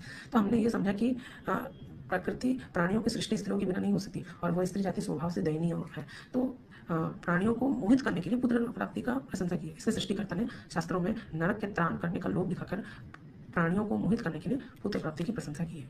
लेकिन हमको पता है कि यहाँ पे वो ये बोलना चाहिए कि पुत्र प्राप्ति की इसलिए प्रशंसा की है ताकि वो प्राणियों को लोभ दिखाने के लिए कि पुत्र प्राप्ति की प्रशंसा की। लेकिन एक तरीके से आप इसको अगर इस तरीके से समझे, लेकिन नहीं, ये वो अपने रेफरेंस से ही बोल रही है कि अगर पुत्र प्राप्ति तो बहुत अच्छा है, वो नरक से भी बचा सकता है, उसमें इतना टेंशन भी नहीं है, अच्छा पुत्र हो गया, ठीक है। लेकिन हाँ, ये बात भी बोला जा रहा है कि शास्त्र में ये चीज़ है कि जो पुत्र प्राप्ति वो नरक से बचाएगा आपको पुत्र। लेकिन ऐसा नहीं है, हर समय पुत्र नहीं, क्योंकि अगर हम स्कंद पुराण देखिए, स्कंद पुराण, लिंग पुराण देखिए, आपको दिखाया भी रेफरेंस, तो उसमें भी यही चीज़ है कि पुत्री भी अपने पुत्री का मतलब जो पुण्य नामक नरक से बचाए वो पुत्री है। ये ब्रह्मा जी ने भी यही चीज़ कहा है, पुत्री के लिए भी कहा है, ठीक है। तो दोनों चीज़ लेकर यहाँ पे अगर पुत्र को बढ़ावा दिया तो पुत्री को भी दिया, अभी आपको और समझ आएगा। जो कन्या सील और सदाचार से रहित ना हो वो 10 पुत्रों के समान मानी गई, किंतु यह बात निष्फल है। देखिए, जो कन्या 10 पुत्रों, जो कन्या शील सदाचार से रहित ना हो, जो एकदम शील है, जो एकदम सदाचारी है, जो एकदम अच्छी है, वो 10 पुत्रों के समान मानी गई है, किंतु यह वाक्य निष्फल है। अब ये कब निष्फल है? निष्फल मतलब वो कन्या कब 10 पुत्रों के समान नहीं मानी गई है? निष्फल और पुरुष के लिए अत्यंत ग्लानि उत्पन्न करने वाला है, निष्फल है और पुरुष के लिए अत्यंत ग्लानि उत्पन्न करने वाला है। क्योंकि अब ये वाक्य क्यों ग्लानि उत्पन्न करने, पहले बात ये ग्लानि उत्पन्न करने वाला है पुरुष को, क्यों ग्लानि उत्पन्न करने वाला है? अत्यंत ग्लानि मतलब उनको शर्मिंदा दिखाने के लिए, ठीक है, उनको शर्मिंदा है। क्यों पुरुष? क्योंकि एक कन्या को 10 पुत्रों के साथ समान माना गया है। और ये बात यहाँ से साफ साफ सम्मानित हो जाता है कि ये बोझ के रूप में तो नहीं बोला जा रहा है चीज़। अगर सच में यहाँ पे बोझ के रूप में बोला है, मत्स्य पुराण और क्लियर कर दिया कि बोझ के रूप में नहीं बोला जा रहा है, ये सच में है। एक स्त्री सच में 10 कन्या 10 पुत्र के बराबर होती है। और यहाँ पे साफ साफ लिखा है कि ये बात कन्या को, ये बात पुरुष के लिए अत्यंत ग्लानि उत्पन्न करने वाला है। क्यों ग्लानि उत्पन्न करने वाला है? क्योंकि उसको इतना छोटा दिखा दिया उस कन्या से। देखिए, ये चीज़, ये जो एक लाइन है ना, पुरुष के लिए अत्यंत ग्लानि उत्पन्न करने वाला है, क्योंकि साफ साफ बताते हैं कि जो मत्स्य पुराण है, इस मत्स्य पुराण में साफ साफ ये दर्शाया जा रहा है कि वास्तव में कन्या, जो वास्तव में पुत्री होती है, वो वास्तव में 10 पुत्र के समान है। तुम कुछ भी कर लो, चाहे वो बोझ हो या बोझ ना हो, वो तब भी 10 पुत्र के ही समान है वो कन्या। Daughter is equal to 10 child. ये चीज मत्स्य पुराण क्लियरली बोल रहा है, not in terms of means बोझ, बोझ के टर्म्स में नहीं बोला जा रहा है, सच में बोला जा रहा है हमको। तभी और आपको क्लियर हो जाएगा। यह वाक्य निष्फल है और पुरुष के लिए अत्यंत ग्लानि उत्पन्न करने वाला है। क्यों पुरुष के लिए क्यों पुरुष के लिए अत्यंत ग्लानि उत्पन्न करने वाला है? और ये वाक्य क्यों निष्फल है? क्योंकि देखिए, एक पल के लिए लगेगा कि अरे ये वाक्य निष्फल है, मतलब नहीं है, लेकिन दूसरे बात में ये भी बोला गया कि पुरुष के लिए अत्यंत ग्लानि उत्पन्न करने वाला है। तो ये चीज़ यहाँ पे साफ साफ प्रूफ कर देता है कि पुरुष को गिल्टी हो गई इस चीज़ सुन के, मुझे अच्छा नहीं लगेगा क्योंकि मुझे इतना छोटा दिखा दिया कन्या से, कन्या का महत्व को बढ़ावा दिखाया जा रहा है, तभी तो पुरुष को ग्लानि उत्पन्न हुआ है, तभी तो इस चीज़ का वर्णन हुआ है। तो यहाँ पे यही चीज़ लिखा है कि पुरुष के लिए अत्यंत ग्लानि उत्पन्न करने वाला है, क्योंकि जो कन्या पति पुत्र धन आदि सभी सुख साधनों से पूर्ण संपन्न होकर भी, जब वो एकदम सुख साधनों से पूर्ण संपन्न होने होकर भी, जो सुख साधनों से पूर्ण है, जो सुख साधनों से संपन्न है, अगर वो होकर भी जब कृपण, शोचनीय और पिता के लिए दुखदायी होगी, ठीक है, पिता के लिए कैसे दुख को बढ़ाने वाली होगी, पिता के लिए दुख बढ़ जाएगा उसको अगर अच्छा पति नहीं मिलेगा तो। होती है जब जो पति पुत्र धन आदि से हीन अभाग्नि हो, उस विषय में क्या कहना है? जब जो पति पुत्र और जो पति के बिना, जो मतलब पति से हीन हो, पुत्र धन आदि से हीन अभाग्नि हो, उस विषय में क्या कहना? नारद जी, आपने जो मेरी कन्या के शरीर में जो 2 समूह का वर्णन किया, इसी कारण मैं मुंह में पड़ गया हूँ। मेरी कन्या के शरीर में जो 2 समूह का वर्णन किया, इसी कारण मैं मुंह में पड़ गया हूँ। मेरा शरीर सूखा जा रहा है, मन में ग्लानि होने, कष्ट पा रहा हूँ। क्यों ग्लानि होने? क्योंकि उसके पति का ऐसा पता चला कि उसका पति आने वाला, ऐसा दुख हुआ है। मुझे इस समय मुझ पर अनुग्रह करके कन्या का कष्ट निवारक उपाय यदि उपयुक्त समय दुष्प्राप्य भी हो तो बतलाए, मेरे कन्या विषय दुख को दूर कीजिए, क्योंकि निसंदेह रूप में कार्य सिद्धि संभावना होने पर भी फल के लोभ में आसक्त एवं कार्य संधान में निपुण अशुद्ध तृष्णा मेरे परिभव युक्त मन को ठग रही है। स्त्री के लिए उत्तम पति की प्राप्ति ही उनके सौभाग्य जन्म की सूचक है, ठीक है। उत्तम पति प्राप्त हो जाए तो फिर तो बढ़िया रहेगा। और यदि वो पितृकुल एवं पतिकुल दोनों कुलों के लिए इहलोक और परलोक में सुख का साधन बताई गई है। स्त्री के लिए उत्तम पति का मिलना तो दुर्लभ ही है, परंतु गुणहीन पत्नी भी नारी को पुण्य के बिना कभी नहीं मिलती, ठीक है। तो मतलब ये बताया जा रहा है कि शादी को महत्व दिया जा रहा है। और ये भी बोला गया कि इवन नारी को पुण्य के बिना नहीं प्राप्त होता, क्योंकि नारी को साधन रहित धर्म प्रचुर मात्रा में काम वासना की प्राप्ति और जीवन निर्वाह के लिए धन पति के द्वारा ही प्राप्त होते हैं। मतलब नारी को साधन रहित धर्म प्रचुर मात्रा में काम वासना की प्राप्ति और जीवन निर्वाह के लिए धन पति के द्वारा ही प्राप्त होता है उसको, ठीक है। ये भी पुरुषों के लिए बोला गया है कि पुरुष का जो काम वासना है स्त्री से ही संतुष्ट होता है, ठीक है, ऐसा नहीं है, ठीक है। और आपको ये भी समझना पड़ेगा कि आपको ये भी बताया कि सीधा स्वामी टीका कि स्वभाव तो नेचुरल होता है, तो उसके लिए विवाह यज्ञ होता है, जिससे आप वो स्वभाव, उस जो मिथुन खाना, मांस खाना और मदिरा पान करना, ये स्वभाव है, ठीक है। ये नेचुरली एक इंसान में, एनिमल्स में भी सोचो आते हैं मिथुन करना, उनको कुछ नहीं पता है सब चीज़ों के बारे में, फिर भी उनका मन करता है, ठीक है, ठीक है। और यहाँ पे लिखा कि यदि पति निर्धन अभागा मूर्ख हो और सभी शुभ लक्षण रहित क्यों ना हो तो नारी के लिए सदैव परम देवता ही कहा गया। देखिए, यहाँ पे ये एक ऐसा स्टेटमेंट दिया गया कि चाहे कुछ भी हो आपको सेवा करना है। इसका मतलब ये भी नहीं है कि उसको हम ये किया, कि आपको मैंने बहुत सारे रेफरेंस दिखाए जिसमें ये भी बोला गया कि आपको ऐसी पत्नी से, आपको जो पिता अपने पुत्री को गुणहीन पुरुषों से शादी करवाता है उसको पाप लगता है, तो गुणहीन से भी नहीं शादी करना है, ये चीज़ आपसे बोला गया। मनुस्मृति में बोला गया 9.88 से लेकर 9.94 तक कि पति का अगर गुण बहुत अच्छा हो, बहुत अच्छा हो, तो अवश्य ही उसको हमको स्वीकार करना चाहिए। उसका गुण अगर काफ़ी अच्छा हो है ना। तो ये चीज़ मैं आपको समझाना चाह रहा हूँ, यहाँ पे मूल कारण है ऐसा। जी पीछे चला गया थोड़ा सा।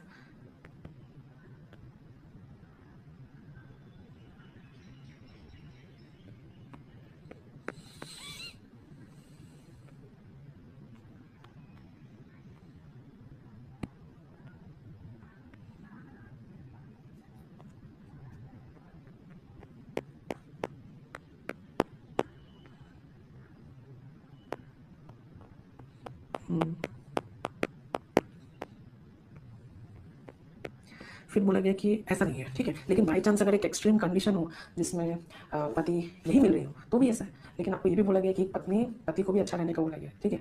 तो ऐसा नहीं कि स्क्रिप्चर में बस बोलते कि पत्नी को आंख बंद करके कहीं भी शादी कर लेना चाहिए, उसको तभी परम देते ही माना चाहिए हस्बैंड कितना खराब निकले। साफ साफ नाराज स्मृति में बोला गया कि अगर पति का गुण अच्छा नहीं है तो पत्नी उसको क्या कर सकती है। और ये भी कहा गया है कि पति को अच्छा रहना पड़ेगा। जो पिता अगर पत्नी का कहीं भी गुणहीन पत्नी से शादी, गुणहीन इंसान से शादी करा देती है, आप लगता है मनुस्मृति का 9.88 से देख लिया, बहुत सारे रेफरेंस है जिसमें हस्बैंड को भी अच्छा बोला गया कि अपनी पत्नी के ऊपर शूर शूर मतलब ये शूरता ना दिखाए, ठीक है, अभागा ना हो, ठीक है, मूर्ख ना हो, शुभ लक्षणों से रहित ना हो, पति निर्धन ना हो, है ना, उसको शादी नहीं, अगर पति निर्धन हो तो उसको शादी नहीं कराना चाहिए वहाँ पे, ठीक है। तो ये एक एक्सट्रीम कंडीशन के लिए बोला गया कि अगर नहीं भी हो तो भी करे, नहीं भी हो अगर एक्सट्रीम केस है तो भी विवाह विच्छेद नहीं करना चाहिए, विच्छेद नहीं करना चाहिए पत्नी को पति से। देखो से आपने जो कहा कि मेरी पुत्री का पति पैदा ही नहीं हुआ, ये तो इसका अतुलनीय और एवं बहुत बड़ा दुस्साहत दुर्भाग्य है। क्यों? हस्बैंड का ज़्यादा होना चाहिए वाइफ से। उन्हें आप जो ऐसा कह रहे हैं इसी चराचर प्राणियों के सृष्टि में अभी तक उत्पन्न ही नहीं हुआ है, मेरा मन व्याकुल हो रहा है। तो ये काफ़ी डर गई बहुत, देख सकते हैं। देखिए मेरा हृदय फटा जा रहा है, ऐसा कहकर हिमाचल उस महान दुख की कल्पना में विरत हो गए। गिरिराज तो मन महान हर्ष है। अभी सब एक्सप्लेन करते हैं वापस से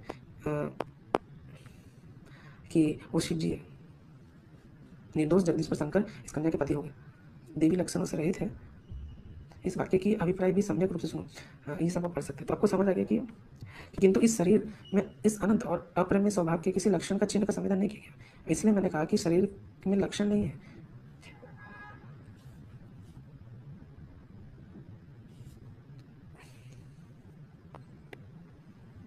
फिर आप ये पढ़ सकते हैं, ठीक है। उसको एक अच्छा पति ही मिल रहा था, लेकिन नारद जी तब जानते थे, घूम फिरा के थोड़ा मजाक से बोलते हैं शंकर जी से शादी होने वाला, उनका विवाह होने वाला है। तब वो बहुत खुश हो गई, उबार लिया मुझे। देख लीजिए ना आप एक्सप्रेशन देखिए कि मुझे दूरस्थ नरक से उबार लिया, पाताल लोक से निकाल के 7 लोगों के अधिपति बना दे। देखिए ऐसा सेंटेंस सबसे पता चलता है कि कितना दुखी थी, एक्साइट हो गई। वही होता है ना कि लास्ट ऐसा मोमेंट है कि आपके माता पिता का कोई माता या पिता का काफ़ी सीरियस कंडीशन चल रहा है, ठीक है, ऑपरेशन हो रहा है, डॉक्टर बोल दे रहा है कि अब ये नहीं बच पाएंगे, ठीक है, आपका उतना उम्र भी ज़्यादा नहीं है, सोचिए ऐसा इतना कम उम्र में हो रहा है आपके साथ ऐसा। फिर ऊपर से फिर अचानक से वो ठीक हो गया हस्बैंड, फिर उसकी सभी माता पिता में से जो भी आईसीयू में जिसका ऑपरेशन चला था वो ठीक हो गया अचानक से ठीक हो गया, तो उसको राहत मिला उसके हृदय में काफ़ी। तो वही सिचुएशन उनका है अगर हम समझे तो। उसी गंदे सिचुएशन में ऐसा बोला है कि इससे अच्छा तो रहते ही नहीं, तो ज़्यादा अच्छा रहता, इतना मोह माया नहीं रहता, मुझे तकलीफ नहीं रहता। इसका मतलब नहीं है कि सच में ऐसा नहीं है, ठीक है। देखिए फिर अब खुश हो गई, ठीक है।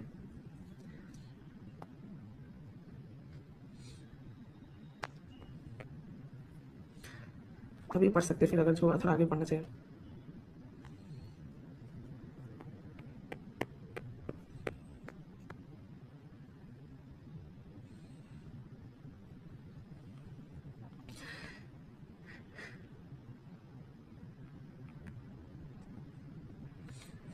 तो यहाँ पे तो ये चीज़ साफ साफ कह दिया गया है कि जो कन्या पति पुत्र धन आदि के सभी सुख साधनों से देखिए अगर कोई कन्या शील सदाचार से रहित होना हो, ठीक है, तो पुत्रों के 10 पुत्र माने गए हैं। अब सवाल उठता है कि क्या सच में उनको बोझ के रूप में माना गया, क्या सच में वो पति के पुत्रों के लिए बोझ है, मतलब वो इस सेंस में भी सवाल निकल सकता है कि इसलिए बोला जा रहा है क्योंकि बोझ है, पुत्री बोझ है ना, बोझ है। अरे यार 10 पुत्र संभाल लो, एक पुत्री फिर संभाल, इतना बोझ है वो हमारे लिए। अगर इसको इस सेंस में बोला जाता है तो सवाल ये है कि ये क्यों कहा जा रहा है कि वह 10 पुत्रों के समान मानी गई, किंतु ये फल निष्फल है। ये कब निष्फल है? ये चीज़ निष्फल है और पुरुष के लिए अत्यंत ग्लानि उत्पन्न करने वाला है। क्यों पुरुष के लिए अत्यंत ग्लानि उत्पन्न करने वाला है? पुरुष के लिए अत्यंत ग्लानि उत्पन्न करने वाला जो सेंटेंस है ना, ये साफ साफ वर्णित है कि ये स्टेटमेंट जनरल है। अगर पुत्री अच्छी भी ना भी हो तो भी हमेशा 10 पुत्रों के समान ही होगी, और ये बात पुरुष के ग्लानि उत्पन्न करने के लिए है। यही चीज़ साफ साफ वर्णित करता है कि आपकी जो कन्या है वो सच में 10 पुत्रों के समान है, ठीक है। तो और ये चीज़ कब ये बोला गया कि ये चीज़ कब निष्फल है, ये वाक्य कब निष्फल है, किंतु यह वाक्य निष्फल है, ठीक है, और पुरुष के लिए अत्यंत ग्लानि उत्पन्न करने वाला है। ठीक है। तो ये बात एक जनरल स्टेटमेंट की तरह बोला जा रहा है, लेकिन ये बात कब निष्फल हो जाएगा, ये बात कब निष्फल हो जाएगा कि एक पुत्री 10 पुत्रों के समान है, ये बात कब निष्फल हो जाएगा, तब निष्फल होगा कि जब वो कन्या का अच्छा जगह शादी नहीं हुआ, तो ये पूरी तरह से निष्फल हो जाएगा। क्यों निष्फल हो जाएगा ये चीज़, क्योंकि हमने तो कन्या को इतना प्यार से पाला, 10 पुत्रों इतना प्यार से माना, और सोचो सदाचार से है तो 10 एक पुत्री 10 पुत्रों के समान है, इतना मानता है उस कन्या का, इतना मानता से हमने उसको पाला, इतना पाला है, इतना सदाचार से, इतनी महान, इतनी सुंदर, इतनी सदाचार और शील से भरी हुई है, इतना पतिव्रत है उसके अंदर, इतना सुंदर है, 10 पुत्रों के समान है, इतना मानी जाती है, और उसका शादी इतना ऐसे जगह में हो जाए तो पिता के लिए दुख बढ़ाने वाला होता है, पिता को दुख होगा। तो जब वो पति पुत्र धन से आएगा तो उसका विषय में क्या ही कहना। तो ये स्टेटमेंट जो है ना, ये जनरल स्टेटमेंट है। क्यों, क्योंकि ये पुरुष, ये वाक्य निष्फल है। अगर हम मान लीजिए बोझ के रूप में कहा जा रहा है और पुरुष के लिए अत्यंत ग्लानि उत्पन्न करने वाला है, ये भी इंपॉर्टेंट है कि सच में ग्लानि उत्पन्न करता है, ये वाक्य निष्फल है, ठीक है, और पुरुष के लिए अत्यंत ग्लानि उत्पन्न करने वाला है। ठीक है, क्यों ग्लानि उत्पन्न करने वाला है, क्योंकि उसको इतना छोटा दिखा दिया उस कन्या से। यही चीज़ था। तो मैं विराम देता हूँ, और मत्स्य पुराण में तो साफ साफ वर्णित भी हो जाता है, यहाँ पे साफ साफ और अच्छे से वर्णित भी हो जाता है कि सच में एक स्त्री, एक पुत्री, कैसा भी कंडीशन ही क्यों ना हो, वो हमेशा हमेशा 10 पुत्रों के समान ही है। तो उसके दुर्लभ के बारे में बताया गया कि कितने दुर्लभ है कन्या, 10 पुत्रों के समान। ठीक है, एक कन्या को पालना मतलब 10 पुत्रों के पालने का फल मिलता है। ठीक है, लेकिन ये बोझ के रूप में नहीं कहा जा रहा है, तारीफ के रूप में कहा जा रहा है। क्यों, क्योंकि ये वाक्य कब निष्फल है, कब वो 10 पुत्रों के समान नहीं मानी गई है, जब उसका शादी अच्छा जगह ना हो। जब उसका शादी अच्छा जगह ना हो तो सच में बहुत खराब है, तो उसको बोझ के रूप में संबोधित किया जा रहा है, और वो बोझ के रूप में भी नहीं किया जा रहा है। ये जनरल स्टेटमेंट है, और यहाँ पे ये भी बोला गया कि और पुरुष के लिए तुम ग्लानि उत्पन्न करने वाला है। ये जो 8 लाइन का जो लाइन है ना, पुरुष के लिए तुम ग्लानि उत्पन्न करने वाला है, इससे सबसे प्रमाणित हो जाता है कि किसी भी हालत में वो कन्या 10 पुत्र के समान, पुत्रों के समान है, ये बोझ के रूप में नहीं कहा गया। ठीक है, इतना महत्व है कन्या का, सोचिए इतना महत्व है। ठीक है, इसका महत्व है कि किसी को कन्या मिली है, बहुत बड़ी बात है, 10 पुत्र के बराबर है कन्या। ठीक है, तो ये आप देखिए, इसको और अच्छे से मैंने एक्सप्लेन किया, तो सभी लोग मेरे वीडियो देख रही है। तो अभी जो आक्षेप जो रामायण के ऊपर लगा है उसको एक्सपोज करते हैं उसको। नेक्स्ट पे चलते हैं। वाल्मीकि रामायण में तो लक्ष्मण साहब सीता मैया से कहते हैं, सीता मैया से क्या कहते हैं, चैप्टर 45 वर्स 29 से 30 में के, जमीन पर औरत की फितरत ऐसी है, फितरत से औरत टेढ़ी है, बात बात पर चकलीश करने वाली, मजहबी इल्म से खाली, बाप और बेटे के दरमियान फासले बढ़ाती है। अब ये आप देख लें कि एक भगवान अपनी देवी माता से, अपनी देवी से कह रहा है कि तुम्हारी ये नेचर है कि तुम झगड़े करवाती हो, तुम लड़ाइयाँ करवाती हो, तुम बात बात पे फसाद करती हो। जब एक देवी का ये रुतबा है तो फिर ये जो जय देवी, काली देवी, पीली देवी, नीली देवी, इसका हम क्या करें, हमें कोई फर्क नहीं पड़ता। लेकिन सिर्फ बात ये समझाने वाली है कि तुम लोग जब ये बात करती हो तो पहले अपने पुराण, अपने जितने भी आपकी गीताएं, आपके वेद है, उसको तो पढ़ लो। आइए प्रीति निगम पर भगवान ने क्या कहा है। अब ये मैं प्रीति निगम को खालिसतन टैग क्यों कर रही हूँ, आप लोग को समझ आ जाएगा। देवी भक्तम चैप्टर 1 वर्स 15 में, और इस किताब के तो आप देखिए कि इसमें अब हलाला पुत्री ने वाल्मीकि रामायण पर आक्षेप लगाया कि वाल्मीकि रामायण पर ऐसा लिखा हुआ है, तो मैं आपको बताता हूँ। तो ये मैंने आपके लिए वाल्मीकि रामायण खोल दिया।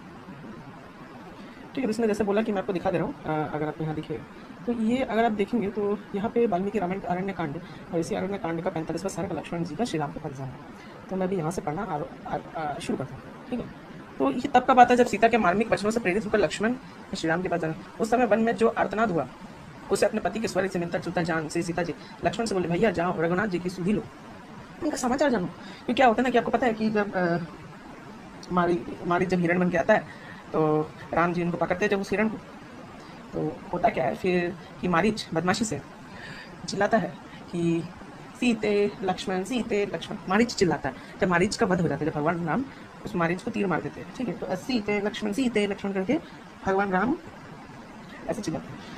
लेकिन हालांकि वो भगवान राम नहीं चिल्ला रहे थे, वो वास्तव में अगर मैं आपको बोलूँ तो वो मारीच बोल रहा था हिरण के रूप में, ताकि लोगों को भ्रमित कर सके।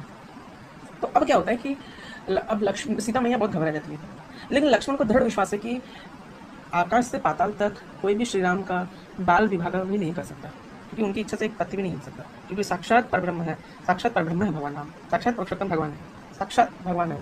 ठीक है, तो उनके साथ तो कोई कर ही नहीं सकता, उन्होंने सृष्टि की रचना की है, संपूर्ण भौतिक जगत आध्यात्मिक जगत है। तो अगर आप ये सब पढ़ेंगे तो हम बोलते हैं कि हाँ, तो हम पढ़ते, उसने यहाँ पे आक्षेप लगाया, लेकिन थोड़ा सा ऊपर पढ़ लेती, चिरी पिकिंग करते हैं लोग से।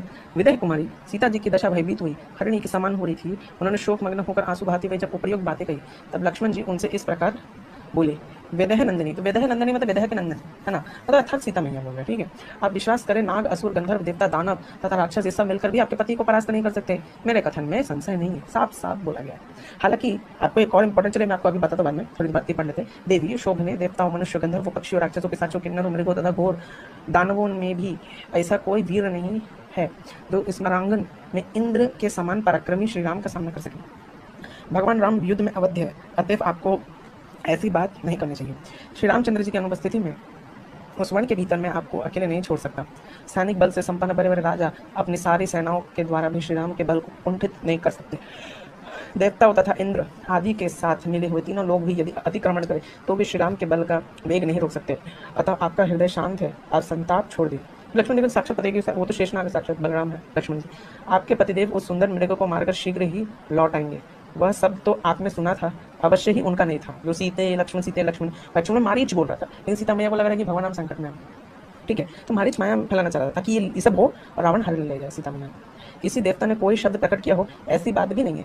वह तो उस राक्षस की गंधर्व नगर के सामान झूठी माया ही थी। सुंदरी विदेह नंदिनी, महात्मा श्री रामचंद्र ने मुझ पर अपनी रक्षा का भार सौंपा है। इस समय आप मेरे पास उनके धरोहर के रूप में है, अतः आपका यह अकेली नहीं छोड़ सकता। कल्याण में देवी, जिस समय खर का वध किया गया उस समय जन स्थान निवासी दूसरे बहुत से राक्षस भी मारे गए। इस कारण इन निशाचरों से हमारा साथ वैर बांध लिया है। विदेह नंदिनी, प्राणियों की हिंसा ही जिनका क्रीड़ा विहार या मनोरंजन है, वे राक्षसी इस विशाल वन में नाना प्रकार की बोलियां बोला करते हैं। कहते कि मांस भक्षण का भी निंदा किया जा रहा है, मांस भक्षण का भी निंदा किया जा रहा है। ठीक है, ये प्राणियों की हिंसा ही जिनका क्रीड़ा विहार या मनोरंजन है, वे राक्षस के इस विशाल वन में नाना प्रकार की बोलियां बोला करते हैं। आपको चिंता नहीं करनी चाहिए। लक्ष्मण के ऐसा कहने पर सीता को बड़ा क्रोध हुआ, उनकी आंखें लाल हो गई और वे सत्यवादी लक्ष्मण से कठोर बोलने लगी। हालांकि अब वो कठोर क्यों बोलती है, देखिए सीता मैया क्या बोली, अनार्य, निर्दयी, क्रूर कर्मा, कुलांग, मैं तुम्हें खूब समझती थी। श्री राम किसी भारी विपत्ति में पड़ जाएंगे, यही तुझे प्रिय है, इसलिए तू राम पर संकट आया देखकर भी ऐसी बातें बना रहा है। लक्ष्मण तेरे जैसे क्रूर, ऐसे सीता मैया की बोली। वास्तव में सीता मैया है ही नहीं, वास्तव में सीता मैया है नहीं। जो ये बोल रही है कि ये देवी को बोला जा रहा है, वास्तव में यहाँ पे सीता मैया है ही नहीं है, ये छाया सीता है, वेदवती है। वेदवती आपको पता होगा कि एक बार वेदवती तप करती है। ठीक है, तो एक बार क्या होता है कि वेदवती तप करती है, तो रावण वेदवती के सौंदर्य, वेदवती बहुत सुंदर है, तो वेदवती का सौंदर्य देखकर उससे भ्रमित हो जाता है, मोहित हो जाता है, उसको छेड़ने का कोशिश करता है। ठीक है, अब वो तपस्या कर रही थी तो वेदवती के बाल को मतलब खींचने का कोशिश करता है, तो बाल खींचने का कोशिश करता है, उसको छेड़ता है। वेदवती ने शुरुआत में ध्यान नहीं दिया, जैसे जैसे रावण ने बाल खींच दिया तो वेदवती अपने आप को मतलब ये करने लगी, अपना शरीर को अग्निमय कर दिया, ताकि रावण जब भी छुए तो वो शरीर उसका हाथ जल जाएगा। ठीक है, और वेदवती ने श्राप दिया कि तू अब जिस भी स्त्री के साथ ऐसा करेगा तू मृत्यु को ही प्राप्त होगा। ठीक है, और वास्तव में वेदवती, और मैं बदला लूंगी इसका वैसे, तो वेदवती छाया सीता बनकर बदला लेती है। तो वास्तव में वो सीता जी श्री रामचंद्र जी की पत्नी नहीं है। सीता वो सीता नहीं है, वो सीता मैया वास्तव में छाया सीता है, और ये छाया सीता भगवान बोले। तो इसलिए यहाँ पे आक्षेप भी लगता है कि सीता मैया देखो इतना पलट गई, लक्ष्मण को इतना गंदे तरीके से सुना रही है। पहली बात, यहाँ पे सीता मैया नहीं है, ये छाया सीता है, वेदवती है। ठीक है, तो वेदवती को तो किसी भी तरह से लक्ष्मण को हटा नहीं था। क्यों? क्योंकि अगर लक्ष्मण नहीं हटेगा तो रावण कैसे आएगा, रावण कैसे नहीं आएगा तो वो वेदवती का किडनैप कैसे करेगा, सीता मैया का हरण कैसे करेगा, और जब सीता मैया का हरण कैसे करेगा तो वेदवती बदला कैसे लेगी रावण से, वेदवती बदला कैसे लेगी रावण से। तो इसलिए यह करना चाहते थे, इससे बहुत कठोर तरीके से बोला, अनार्य, निर्दय, क्रूर कर्म, कुलंक, मैं तुम्हें खूब समझती थी। श्री राम किसी भारी विपत्ता में पड़ जाएंगे, यही तुझ प्रिय है, इसलिए तू राम पर संकट आया देखकर भी ऐसी बातें बना रहा है। लक्ष्मण तेरे जैसे क्रूर एवं सदा छिपे हुए शत्रुओं के मन में इस तरह का पापपूर्ण विचार होना कोई आश्चर्य की बात नहीं है। तो इतना कठोर तरीके से आप बोलिए, तू बड़ा दुष्ट है, श्री राम तो अकेले वन में आते देख मुझे प्राप्त करने के लिए ही अपने भाव को छिपाकर तू भी अकेले ही उनके पीछे पीछे चला आया है। अथवा यह भी संभव है कि भरत ही तुझे भेजा हो, ठीक है, मुझे प्राप्त करने के लिए, मतलब सीता मैया का प्राप्त करने के लिए, ऐसा है। परंतु सुमित्रा कुमार में तो लक्ष्मण ही हो गए, परंतु सुमित्रा कुमार तेरा या भरत का वह मनोरथ सिद्ध नहीं हो सकता। नील कमल के समान श्याम सुंदर कमल ने श्री राम को पति रूप में पाकर मैं दूसरे किसी शुद्र पुरुष कामना कैसे कर सकती? सुमित्रा कुमार, मैं तेरे सामने ही निसंदेह अपना प्राण त्याग दूंगी, किंतु श्री राम के बिना एक क्षण भी इस भूतल पर जीवित नहीं रह सकूंगी। सीता ने जब इस प्रकार कठोर रोंगटे खड़े देने वाली बात कही, तो रोंगटे खड़े देने वाली बात है, तब जितेंद्रिय लक्ष्मण हाथ जोड़कर उनसे बोले, देवी मैं आपको बातों का जवाब नहीं दे सकता, क्योंकि आप मेरे लिए आराध्य देवी के समान है। क्योंकि लक्ष्मण जी फंस गया था बहुत बुरा। अब देखिए कंडीशन क्या था कि श्री राम जी ने वचन दे दिया था, क्योंकि लक्ष्मण जी तो साक्षात मतलब ये है, बलराम है, शेषनाग है, वो तो श्री कृष्ण का प्राण तक रक्षा करते हैं। अगर आप देखिए नित्यानंद प्रभु या चैतन्य महाप्रभु की लीला भी देखे, या कृष्ण बलराम को भी देखे, बलराम हर समय आगे रहते थे कि श्री कृष्ण को कुछ नहीं होना चाहिए, श्री कृष्ण को एक बाल तक नहीं छूना चाहिए किसी का, हमें से इतना केयर करते थे भगवान श्री कृष्ण का, बच्चे की तरह, छोटे बेबी की तरह। ठीक ठीक है। तो वही चीज़ है कि लक्ष्मण का भी काफ़ी केयरिंग नेचर है। तो यहाँ पे वास्तव में छाया सीता बोल रही है। पहली बात, सीता मैया तो कभी बोली नहीं सकती, सीता मैया को भी पता है, लेकिन छाया सीता बोली, क्योंकि अगर छाया सीता ऐसे नहीं बोलेगी, जब तक इतना कठोर गंदे तरीके से, मतलब कठोर तरीके से नहीं बोलेगी, बुरी तरह से नहीं बोलेगी, तब तक लक्ष्मण कैसे जाएगा। तो छाया सीता जो वेदवती है वो अपना काम कैसे करेगी, क्योंकि वेदवती को रावण से बदला लेना है, रावण से बदला लेना है उसने, इसलिए रावण को समझ सिखाना है, ठीक है। तो जितेंद्र लक्ष्मण हाथ जोड़कर उनसे बोले, देवी मैं आपकी बात नहीं बता सकती, क्योंकि आप मेरे लिए आराध्य देवी के सामने। अब लक्ष्मण क्या है, दो परिस्थिति में बहुत बुरी तरह से फंस चुके थे लक्ष्मण जी, क्योंकि लक्ष्मण जी के साथ क्या हुआ कि एक बार तो भगवान राम ने उनको वचन दे दिया कि सीता को तुम छोड़ के एक पल भी यहाँ से हिलोगे नहीं, सीता का ध्यान रखो, और दूसरी में सीता मैया ऐसा ऐसा आक्षेप लगा रही है। तो एकदम बहुत बुरी तरह से वो उस परिस्थिति में फंस चुके हैं। आगे कुआं पीछे खाए जैसा है। अगर आप पूरा कॉन्टेक्स्ट में, हमें कॉन्टेक्स्ट में पढ़ना चाहिए सब क्यों बोला गया, क्या ये बात जनरल में बोला गया है, ना उस कॉन्टेक्स्ट के लिए बोला गया है। मिथिलेश कुमारी, ऐसी अनुचित और प्रतिकूल बातें मुंह से निकालना स्त्रियों के लिए आश्चर्य की बात नहीं है, क्योंकि इस संसार में नारियों का ऐसा स्वभाव बहुधा देखा जाता है, ठीक है, बहुत बार देखा जाता है। ऐसे कंपेयर कर रहे हैं, स्त्रियां प्राय बिना आदि धर्मों से रहित, चंचल, कठोर और घर में फूट डालने वाली होती। विधायक कुमारी जानकी, आपकी यह बात मेरे कानों में तपाई हुई लोहे के समान लगी हुई बात नहीं सह सकता। इस वन में विचरने वाले सभी प्राणी साक्षी होकर मेरा कथन सुने। मैंने न्याय युक्त बात कही है, तो भी आपने मेरे प्रति ऐसे कठोर बात अपने मुंह से निकाली है। निश्चय ही आज आपकी बुद्धि मारी गई है। आप नष्ट होना चाहती है, धिक्कार है आपको जो आप मुझ पर ऐसा संदेह करती है। मैं बड़े भाई की आज्ञा का पालन करने में दृढ़तापूर्वक तत्पर हूँ, और आप केवल नारी होने के कारण साधारण स्त्री के दुष्ट स्वभाव को अपनाकर मेरे प्रति ऐसा आशंका करती है। अब ये जो स्टेटमेंट है, इससे साफ साफ ये भी पता चल जाता है कि दुष्ट स्वभाव की स्त्रियों के बारे में बोला गया, हर स्त्रियों के बारे में बोला भी नहीं गया। और समझिए कि आप एक केस समझिए, ये जनरल है ही नहीं। पहली बात, हमेशा आपको जब भी कोई ऐसा रेफरेंस मिलता है ना, हमेशा मेजोरिटी 70% ऐसे एक्सपोज होता है। पूरा कॉन्टेक्स्ट में पढ़िए कि वो किस कॉन्टेक्स्ट में बोला गया, क्या कॉन्टेक्स्ट में बोला गया। तो यहाँ पे इन लोगों को हलाला पुत्री का चोरी पकड़ा गया, क्योंकि वो चोरी पिकिंग करेगी, वो ये दिखाने की कोशिश करती है कि बस एक लॉ एंड ऑर्डर है, लॉ एंड ऑर्डर, बस सिग्नेचर इसको फॉलो कर दो, सिग्नेचर लॉ एंड ऑर्डर होते हैं। लेकिन वास्तविकता में ऐसा नहीं है। यहाँ पे सोचिए, लक्ष्मण जी के ऊपर इतना बुरा आक्षेप लगा, लक्ष्मण जी तो राम जी का एक बात का मतलब खंडन तक नहीं कर सकती, बहुत बड़ा पाप है। आप सोचिए, एक लीला है, ठीक है, आपको पता होगा कि एक बार क्या होता है, भगवान राम क्या करते हैं कि उनका जब साकेत धाम जाने का समय आ जाता है, ठीक है, साकेत धाम जाने का उनका समय आ जाता है, ठीक है, आध्यात्मिक जगत में। अब उनका लीला करने का जो समय अवधि है वो समाप्त हो जाता है, ठीक है, क्योंकि उस समय त्रेता युग का अंत हो जाता है, द्वापर युग शुरू होने वाला होता है। तो क्या होता है कि उनको याद दिलाने के लिए काल यमराज आते हैं भेंट करने, उनको बारे में बोलने के लिए। अब काफ़ी समय हो गया, अब आप ये छोड़ के वापस अपने साकेत धाम में आइए, वैकुंठ में आइए, अपने वैकुंठ में आइए, ऐसा बोलते हैं भगवान राम को, ठीक है। तो अब क्या होता है कि तो उसी समय लक्ष्मण जी को साफ साफ बोला कि किसी को भी कुछ भी हो जाए अंदर नहीं आने देना, कुछ भी हो जाए किसी भी कीमत पर अंदर नहीं आने देना है। मैंने तुम्हें आदेश दे दिया। लक्ष्मण को एकदम साफ साफ बोल दिया, एकदम क्लियर कट, क्रिस्टल क्लियर करके लक्ष्मण जी को पूरा क्रिस्टल क्लियर बोल दिया उन्होंने कि कुछ भी हो जाए लक्ष्मण तुमको नहीं आना है अंदर, बस सिंपल बोल दिया उनको। लेकिन हमको फिर क्या होता है कि दुर्वासा मुनि आ जाता है। दुर्वासा मुनि का स्वभाव जानते ही है, एकदम गुस्से से होते हैं, बहुत गुस्सा होता है उनको। छोटा सा भी अगर कोई गुस्सा अगर अंदर से आ गया ना, वो एकदम श्राप दे देंगे, एक ही क्षण में श्राप दे देंगे, पूरा एक ही क्षण में पूरा कुल नाश हो जाएगा, ऐसा श्राप देंगे। तो वैसे श्राप देने लग जाते हैं कि मैं ऐसा श्राप दूंगा जिस तरह कुल आपत्ति हो जाएगा। तो फिर लक्ष्मण जी कुछ ना चाह के भी दुर्वासा मुनि को उन दोनों के बीच में देखे। तो जब दुर्वासा मुनि देखते हैं तो वास्तव में वो ये क्या बोलते हैं कि वास्तव में वो कोई और व्यक्ति नहीं, वास्तव में वो यमराज थे जो दिखाने नहीं चाहते थे। अचानक से वो देख लेते तो बहुत गुस्सा हो जाता है राम भगवान गुस्सा नहीं, मतलब राम भगवान ऐसे बोलते, लक्ष्मण तुमने क्यों बना दिया। तो लक्ष्मण जी ने, राम जी तो जानते थे, लेकिन राम भगवान ने लक्ष्मण जी को शायद क्षमा भी कर दिया था, लेकिन पता नहीं, याद नहीं आ रहा मुझे। लेकिन आप इतना समझिए कि बाद में क्या होता है कि लक्ष्मण जी अपना प्राण त्यागते थे, अपने खुद से प्राण त्याग देते। मैंने भगवान राम का बात नहीं सुना। सोचिए, वो लक्ष्मण जी के ऊपर ऐसा लग गया कि मैं तो ऐसा आदेश चाह के भी पालन ना करना, क्योंकि एक जगह सीता मैया, एक जगह ये है, तो एक आगे कुआं पीछे करें। अब सोचिए, इस कंडीशन में सीता मैया भी ऐसे बोल दी, लक्ष्मण जी का हृदय टूट गया, ठीक है। तो इसलिए इतना गुस्से से बोलने लगी, इसलिए बहुत ही मतलब लक्ष्मण जी इसमें गुस्से से क्रोध में बोलते कि स्त्रियाँ ऐसी ही है, ये जब भी देखो मुझे इसी मुसीबत में फंसा देती है। मुझे हमेशा, मेरा जो विश्वास है, हमेशा घर में फूट डालने वाला काम करती है, क्योंकि फूट डालने वाला मतलब अगर आचरण का पालन नहीं किया तो फिर राम जी डांट लगाएंगे। मतलब एक होता है कि मैं राम जी का पालन नहीं किया था, तो ये इस सेंस में बोला गया है, ठीक है। अगर अभी पूरा कॉन्टेक्स्ट पर है तो इस सेंस में बोला, पर यहाँ पे साफ साफ पता चल जाता है कि दुष्ट स्त्रियों का स्वभाव को अपना कर देख लो।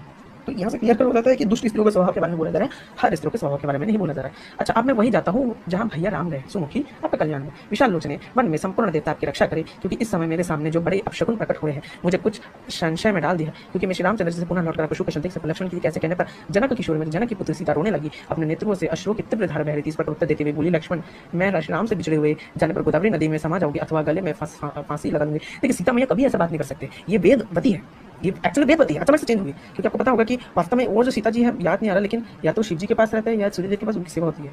रियल सीता जी, जो वास्तविक सीता जी है, उनका कोई आँच भी नहीं कोई हिला सका, मतलब एक इतना ये। लेकिन होता क्या है कि आपका तो इतना आप ये पूरा पढ़ लीजिए। तो ये वास्तव में क्या बोलते हैं, ये क्या बोलते हैं, वेदवती थी, वेदवती है, ठीक है। और ये पूरा कॉन्टेक्स्ट में हमेशा पढ़ना चाहिए, जनरल कॉन्टेक्स्ट में। और दूसरा ये कॉन्टेक्स्ट क्या आंसर लगाती है, चैप्टर नंबर 67 में सुनिए क्या लिखा है प्रीति निगम के बारे में। बेवकूफों को समझ नहीं आती कि औरतें जू यानी लीचिस की तरह एक व्यक्ति यानी एक शख्स का खून चूसती हैं और अपने अंदाज और लीचिस इनके कबूल नहीं है। ठीक है। तो फिर इसमें ये अक्षर लगा होगा, आप देवी भागवत पुराण पढ़ेंगे ना, तो ये पूरा पहली बार जो चैप्टर है, ये पूरा चैप्टर व्यक्ति स्त्री पुरुष के आकर्षण से लेकर ये पूरा देखिए, उर्वशी पूर्वा संवाद देखिए, ये आप पढ़ सकते हैं। फिर व्यास देव जी सुपुत्र के अरण्य से उत्पन्न होने की कथा, व्यास जी गृहस्थ धर्म का वर्णन। तो गृहस्थ धर्म का वर्णन में बताते कि काम कितना बड़ा है, कि एक स्त्री पुरुष के बीच में काम आ जाती है, कितनी बड़ी मुसीबत हो जाती है, ठीक है। तो कि यह शरीर विष्ठा और मूत्र से परिपूर्ण रहता है, वैसे ही स्त्रियों का शरीर भी होता है। हे वितेंद्र, तब कौन से बुद्धिमान पुरुष उसकी प्रीति करना चाहेगा? मैं अयोनिज हूँ, तब योनि जन्य सुख से मेरी बुद्धि कैसे होगी? मैं भविष्य में अपनी उत्पत्ति किसी योनि में नहीं चाहता। उस अद्भुत आध्यात्मिक सुख को छोड़कर मैं विट मूत्र जन्य सुख को क्यों चाहूँगा? अब अपने में रमण करने वाले विषय लोग को लोभी नहीं होगी। मैं संगोपांग वेदों का अध्ययन किया, जाना कि वे हिंसामय और कर्ममान के प्रवर्तक है। मेरे गुरु रूप में बृहस्पति प्राप्त हुए, वे भी गृहस्थी के सागर में डूबे हुए हैं। अविद्याग्रस्त हृदय वाले वे मेरा उद्धार कैसे कर सकेंगे? जैसे कोई रोगग्रस्त वैद्य दूसरे के रोग की चिकित्सा करता है, उसी प्रकार मुझ मोक्षार्थी के गुरु गृहस्थ हैं। यह विडम्बना ही है, इसलिए ऐसे गुरु को नमस्कार करके मैं आपके पास आया हूँ। अब आपका तत्व ज्ञान को सुनकर मेरी रक्षा करें, क्योंकि मैं इस संसार में सर्प से अत्यंत भयभीत हूँ। इस महाभयंकर संसार चक्र में पानी मात्र को सर्वदा नक्षत्रों की भांति चक्कर काटना पड़ता है, और सूर्य की भांति दिन रात होने भी कभी विश्राम करने का अवसर नहीं प्रदान होता। हे तात, इस संसार में आत्मज्ञान को छोड़कर कौन ऐसा सुख है? मूढ़ जनों को सुख ही की वैसे ही प्रतीति होती है जैसे विष्ठा में क्रीड़ों की विष्ठा में होती है, वे शास्त्रों। तो आप ये इतना समझे कि ये पूरा जो चीज़ है ये इसी में ही चल रहा है, कि स्त्री के ये एक आकर्षण कितना खतरनाक होता है। इंद्रियों पर विजय पाने के लिए स्त्री परिणय करके गृहस्थ बनना चाहिए, तत्पश्चात विद्याश्रम में तप करना चाहिए, शास्त्र बचना, तो पूरा कॉन्टेक्स्ट में पढ़ना चाहिए। ये कभी भी कॉन्टेक्स्ट में नहीं पढ़ेगी।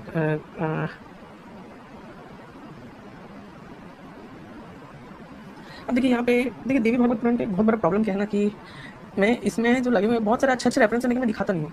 ये जो पुराण है इसमें अगर आप पढ़ेंगे ना, हमेशा ब्रह्मा जी का, शिव जी का हमेशा अपमानित किया गया है, विष्णु भगवान का भी अपमानित किया गया है इस पुराण में। और भागवत पुराण में 18 पुराण है, 18 पुराण में देवी भागवत पुराण का नाम ही नहीं आता। ये पुराण बहुत बाद में लिखा गया है, ठीक है। प्रामाणिक पुराणों में इनका गणना नहीं है। और अगर हम उस नजरिए से भी देखें कि मान ले पद्म पुराण और वामन या बारह पुराण में मोह शास्त्र का वर्णन आता है। मोह शास्त्र मतलब ऐसे शास्त्र है जिसमें अपने ही उस पर्टिकुलर ईस्ट को सुप्रीम दिखाया गया है, ठीक है। तो उसमें क्या होता है ना कि मोह शास्त्रों में, जैसे ये मोह शास्त्र है, ठीक है, तो उन शास्त्रों में, इस शास्त्रों में क्या है ना कि हमेशा विष्णु जी को काम से पीड़ित हो गए, ब्रह्मा जी काम से पीड़ित हो गए, फिर ऐसा विष्णु जी को नीचा दिखाया गया। इवन देवी भागवत पुराण में 4:20 में तो विष्णु को अनित्य बोला गया। इसमें इतना प्रमाण नहीं मिलता। और फिर अगर आप पढ़ेंगे तो फिर ये पूरा कॉन्टेक्स्ट है, और इस कॉन्टेक्स्ट के हिसाब से पढ़ेंगे जहाँ जन्म में दुख बुढ़ापे स्त्रियां जोग के समान सदा पुरुष का खून चूसती है, जिसके बुद्धिहीन मनुष्य, ये विरक्ति के लिए ही बोला गया है, ठीक है। देखिए विधाता, देखिए, तो ये जब आप पूरा बोलेंगे ना कि पूरा मतलब काफ़ी अच्छे से बताया गया है यहाँ पे कि स्त्री पुरुष का आकर्षण क्या होता है, आकर्षण नहीं होना चाहिए। तो यही पूरा अध्याय है, और ये सिर्फ मतलब आपके किसके लिए बोला गया, किस कॉन्टेक्स्ट में, कि स्त्री से वैराग्य होता है। और इस टाइप का बहुत चीज़ मिलता भी है शिव पुराण में। नारद पंचचूड़ का जो है वास्तविक में वो इसलिए बोला गया है कि स्त्री से वैराग्य हो जाए, स्त्री का अपमान नहीं है, वैराग्य के लिए बोला गया है। तो ये भी वैराग्य के लिए बोला गया है, ताकि काम भावना स्त्री से आए ना, ठीक है। और मैंने इस टाइप का एक्सप्लेनेशन समझा दिया पिछले वीडियो में। देखिए अब इसने आक्षेप इसमें लगाया। तो आज मैं आपको एक और चीज़ एक्सप्लेन करना चाहता हूँ कि आपने देखो कि एक रेफरेंस दिया जाता है, जिसमें हालाला पुत्री ने रेफरेंस दिया, जिसमें ये लिखा हुआ है उस गरुड़ पुराण में कि एक स्त्री पुरुष से 8 गुना ज़्यादा कमी है, मतलब कमी है, ऐसा लिखा हुआ है। और हमको श्रीमद् भागवत पे पढ़ते ऐसा लिखा रहता है। तो आप क्या वो यहाँ से स्थापित करना चाहते हैं कि इसका मतलब कि female is more lusty than male, वो ये स्थापित करना चाहते हैं, लेकिन बिल्कुल गलत इंटरप्रिटेशन करते हैं उस चीज़ का। क्योंकि शास्त्रों के हिसाब से ये चीज़ साफ निर्णय है कि पुरुष महिला से कई गुना ज़्यादा कामी होता है, ठीक है। लेकिन मैं आपको एक छोटा सा एक चीज़ बता देना चाहता था, एक बार ये थोड़ा पढ़ते हैं एक रिवीजन के लिए, कि अभी मैं आपको एक स्टोरी से प्रूव करूंगा कि एक्चुअली ये है। दिस स्टोरी शोज, जो मैं आपको स्टोरी दिखाऊंगा, 2 appropriate implications of the word karma in the statement saying that woman काम is 8 times superior। तो यहाँ पे काम जो है ना कि कामी है, इस काम को 2 तरीके से भी लिया जा सकता है। इसका मतलब मैं कथा से प्रूव करूंगा। It shows that women love with greater intensity of affection and attachment, ठीक है। It also shows that women have greater capacity to enjoy sexual pleasure. It does not show that they are 8 times more sexually agitated, because rather that they have 8 times better capacity to enjoy sexuality। ये है इसका मतलब। और इसका दूसरा मतलब ये है कि it shows that women's love with greater intensity of affection and attachment. ये सबसे इंपॉर्टेंट है। और यही चीज मैं आपको, इसमें वुमेन को लस्टी नहीं बोला जाता, इसमें ये बोला जाता है कि वुमेन ज्यादा इमोशनल होती है और women love with greater intensity of affection and attachment. That's why 8 times better capacity to enjoy sexuality. That's why she possesses 8 times better capacity. Because she has love with greater intensity and affection and attachment. तो इसी में ये बहुत सुंदर तरीके से महाभारत में समझाया गया। और जिसको पढ़ेंगे ना तो जो आक्षेप लगता है कि 8 गुना कम है, मतलब 8 गुना स्त्री मेल से ज़्यादा लष्टी होती है, जो आक्षेप लगाते हैं कि महिला यौन उन्मादी होती है, ऐसा आक्षेप लगता है, उसका खंडन यहाँ महाभारत में ही हो जाता है। वास्तव में वहाँ पे यौन उन्मादी से रिलेटेड कुछ है नहीं, वो अफेक्शन के बारे में बात किया गया, कैपेसिटी के बारे में बात किया गया। तो ये है महाभारत का शासन पर दान धर्म पर बागवत है। तो भंग स्वन उपाख्याय, तो आप एक टॉपिक देख सकते हैं कि स्त्री पुरुष के संयोग में स्त्री को अधिक सुख होने के संबंध में। तो टॉपिक में समझ सकते हैं कि स्त्री के संयोग में स्त्री को अधिक सुख होता है, तो स्त्री को अधिक सुख होता है, तो इसका मतलब, और यहाँ पे ये भी स्थापित हो जाएगा कि इसमें ये बिल्कुल नहीं बोला जाएगा कि स्त्री पुरुष से ज़्यादा लस्टी होता है। मेन स्क्रिप्चर्स में भी 100% है कि अगर बहुत सारे एग्जाम्पल पढ़े तो पुरुष ही लस्टी होता है फीमेल से, लेकिन जो कैपेसिटी है, जो अधिक सुख भोगने का जो कैपेसिटी है, जो अटैचमेंट का अफेक्शन है, वो फीमेल में ज़्यादा है। तो हम देखते हैं आगे, अगर आप इसे पढ़ लेंगे तो मैं यहाँ से पढ़ता हूँ। तो यहाँ पे युधिष्ठिरवाच स्त्री पुंसयोः संप्रयोगे स्पर्शः कस्याधि को भवेत् एतस्मिन् संशये राजन यथाविध परतुमर्हसि। युधिष्ठिर ने पूछा, राजन स्त्री और पुरुष के संयोग में विषय सुख की अनुभूति किसको अधिक होती है, स्त्री को या पुरुष को? तो यहाँ पे विषय सुख की अनुभूति की बात किया जा रहा है। तो विषय सुख संयोग में जो संयोग होता है, तो उसके विषय सुख की अनुभूति किसको अधिक होती है, स्त्री या पुरुष को? इसमें संशय के विषय में यथारूप बताया। तो भीष्मोवाच अत्र अप्युदाहरन्ति ममेति हसं पुरातनं भंगो स्वनेन शक्रस्य यथा वैरम भूतपूर्व।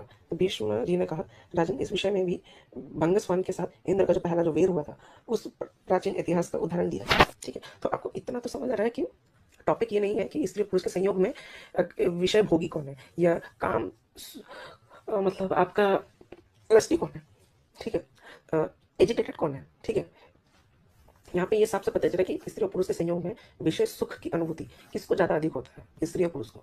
ठीक है, विषय सुख की अनुभूति का मतलब कि किसको अटैचमेंट होता है विषय सुख में ज़्यादा, स्त्री और पुरुष के संयोग में। ठीक है, ये बिल्कुल और यहाँ पे ये चीज़ नहीं स्थापित, यहाँ पे इस चीज़ का खंडन हो जाएगा कि स्त्री लष्टी होती है मेल से, इस चीज़ का खंडन हो जाएगा। अब ये कथा पढ़ते हैं, फटाफट पढ़ते हैं। पुरुष सिंह पहले की बात है, भंगस्वर नाम से प्रसिद्ध अत्यंत धर्मात्मक राजर्षि पुत्रहीन होने के कारण पुत्र प्राप्ति के लिए यज्ञ करते थे। उन महाबली राजर्षि ने अग्निष्ठुप नामक यज्ञ का आयोजन किया। उसमें इंद्र की प्रधानता न होने के कारण इंद्र उस यज्ञ से द्वेष रखते हैं। वह यज्ञ मनुष्य के लिए प्रायश्चित अवसर अथवा पुत्र की कामना होने पर अभिष्ट मानकर किया जाता है। महाभाग देवराज इंद्र जो को जब उस समय की बात मालूम हुई, तब वे मन को वश में रखने वाले राजर्षि भंगस्वन का छिद्र ढूंढने लगे। राजन, बहुत ढूंढने पर भी वे उस महामना नरेश को कोई छिद्र न देख सके।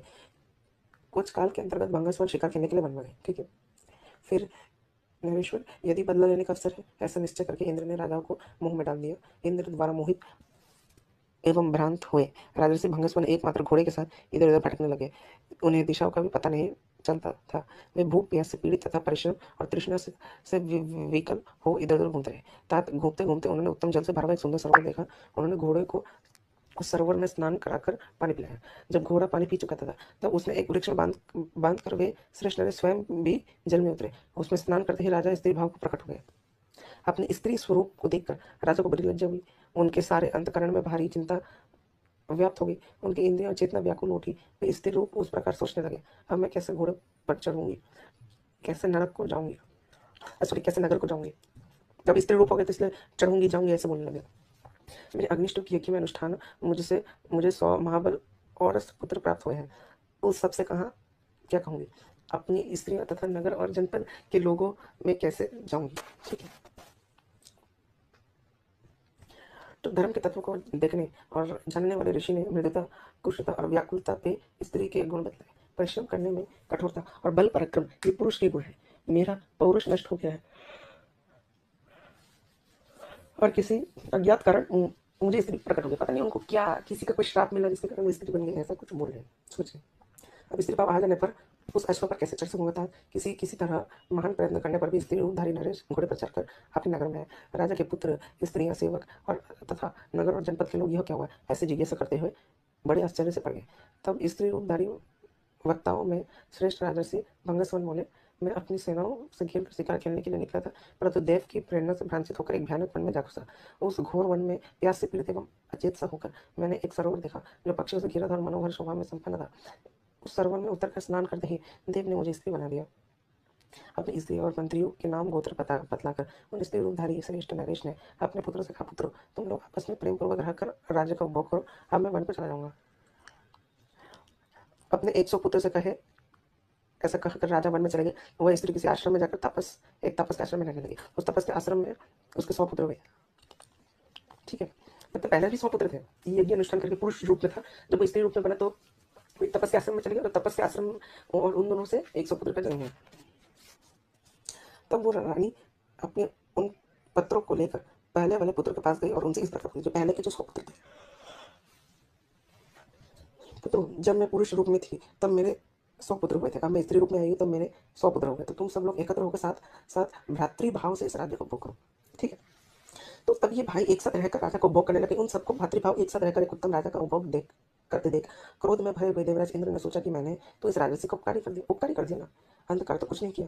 ठीक है, तो ब्राह्मण रूपेण देवराज शतक्रतु भेद्य असमासंतान गत्वा नगरम नृपात जाना। तब देवराज इंद्र ने ब्राह्मण का रूप धारण करके उस नगर में जाकर उनको सुकुमारी से राजकुमारों में फूट डाल दिया, मतलब झगड़ा करवा दिया। भ्रातृनाम नास्ति सौभात्रम ये शवेकस्य पितुः सुताम राजे हेतु विदितः कश्यपस्य सुरासुरः। वे बोले, मन राजकुमारों, जो एक पिता का पुत्र है, ऐसे भाइयों में भी प्राय उत्तम भातृभाव नहीं रहता। देवता और असुर दोनों ही कश्यप जी के पुत्र हैं, तथापि राज्य के लिए परस्पर विवाद करते रहते हैं। तुम लोग तो मंगसवान के देवता हो और दूसरों 100 भाई एक तापस की लड़की है, फिर तुम में प्रेम कैसे रह सकता है? देवता और असुर तो कश्यप के ही पुत्र हैं, फिर भी उनमें प्रेम नहीं हो पाता।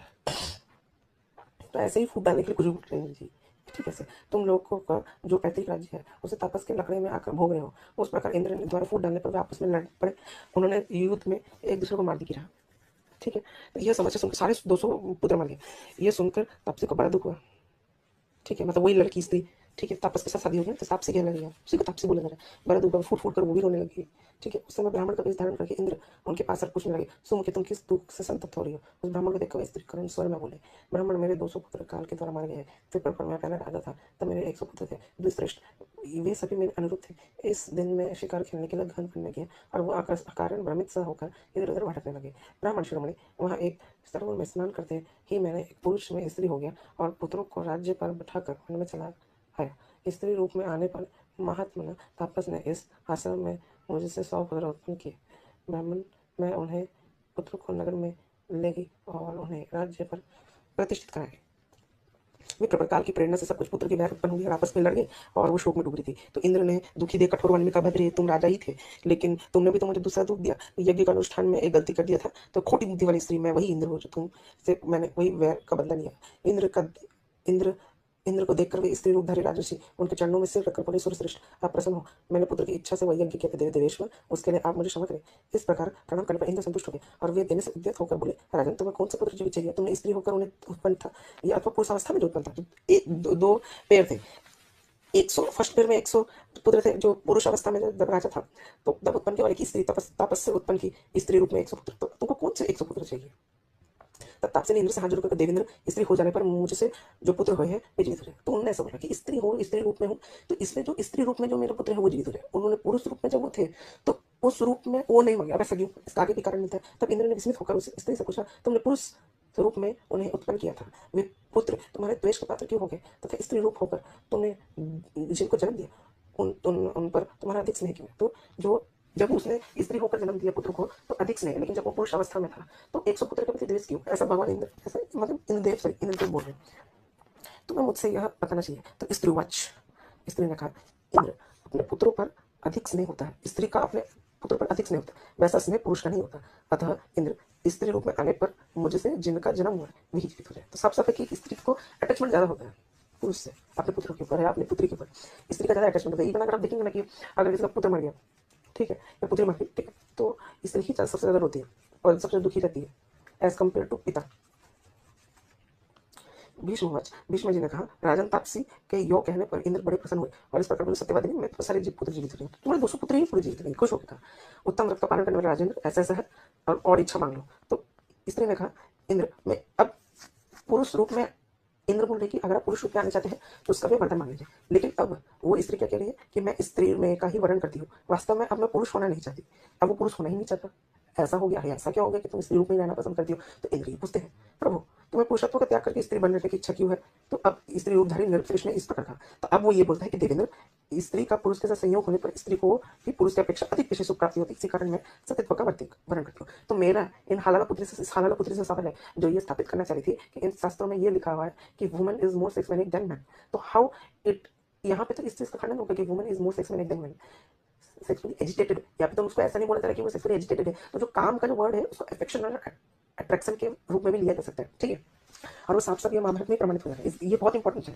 तो जहां जहां लिखा है भागवत में कि 9 गुना ज्यादा कामोत्सक है पुरुष से, ये 8 गुना ज्यादा कामोत्सक है, तो इसका वास्तविक मूल मतलब ये नहीं है कि वो 8 गुना ज्यादा सेक्सुअली एजिटेटेड है, सेक्सुअली इंक्लाइंड है, या 9 गुना ज्यादा सेक्सुअली एजिटेटेड है, सेक्सुअली इंक्लाइंड है। क्योंकि अगर आप देखिए शास्त्रों के सबसे बहुत सारे एग्जाम्पल है पूर्वसी, तो उसमें ये साफ साफ स्थापित हो जाता है कि पुरुष ज्यादा कामी होता है। और स्त्री के वैराग्य के लेकर बात किया गया और पुरुष को लेकर बात किया गया, क्योंकि उनको पता है कि पुरुष ज्यादा कामी होता है, तो कामी पुरुष होता है, लस्टी हमेशा मेल ही होता है। लेकिन जब इंटरकोर्स होता है, ठीक है, जब सेक्सुअल इंटरकोर्स होता है तो उसमें क्या होता है कि जो सुख होता है उस चीज का वो फीमेल को ज्यादा होता है। सुख क्यों होता है? क्योंकि उसको किसी भी चीज से अटैचमेंट ज्यादा हो जाता है, ठीक है, उसको किसी भी चीज से अटैचमेंट ज्यादा हो जाता है। जैसे मान लेते हैं एक स्त्री है और एक पुत्र है, ठीक है।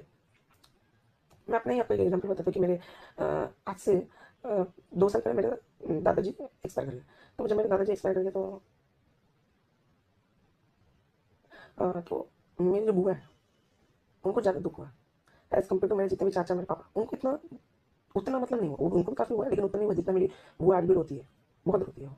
तो यही है कि स्त्री को ज़्यादा अटैचमेंट है as compare to male, emotionally ज़्यादा इंक्लाइंड है। तो यहाँ पे भी वही चीज़ बोला जा रहा है, ठीक है महाराज, एवं अस्तु कहकर उस तपसी से विदा लेकर चंद्र लोक में इस प्रकार स्त्री का विशेष सुख में पुरुष की अपेक्षा अधिक सुख प्राप्ति बताइए। तो यहाँ पे इस सेंस में बोला गया, ठीक है, ना कि इस सेंस में कि वो ज़्यादा एजिटेटेड रहती है, एजिटेटेड नहीं है, वैसे तो मेल को ही बोला गया, ठीक है। तो यहाँ पे आपको सबसे समझ आ गया कि 8 टाइम्स एजिटेटेड है, तो इसका मतलब ये नहीं कि वो 8 टाइम्स लस्टी है, इसका मतलब यही है कि जो विषय सुख होता है तो उसमें जो फीमेल का जो कैपेसिटी है वो मेल के कैपेसिटी से 8 गुना ज़्यादा है, तो ये सेंस में बोला जा रहा है।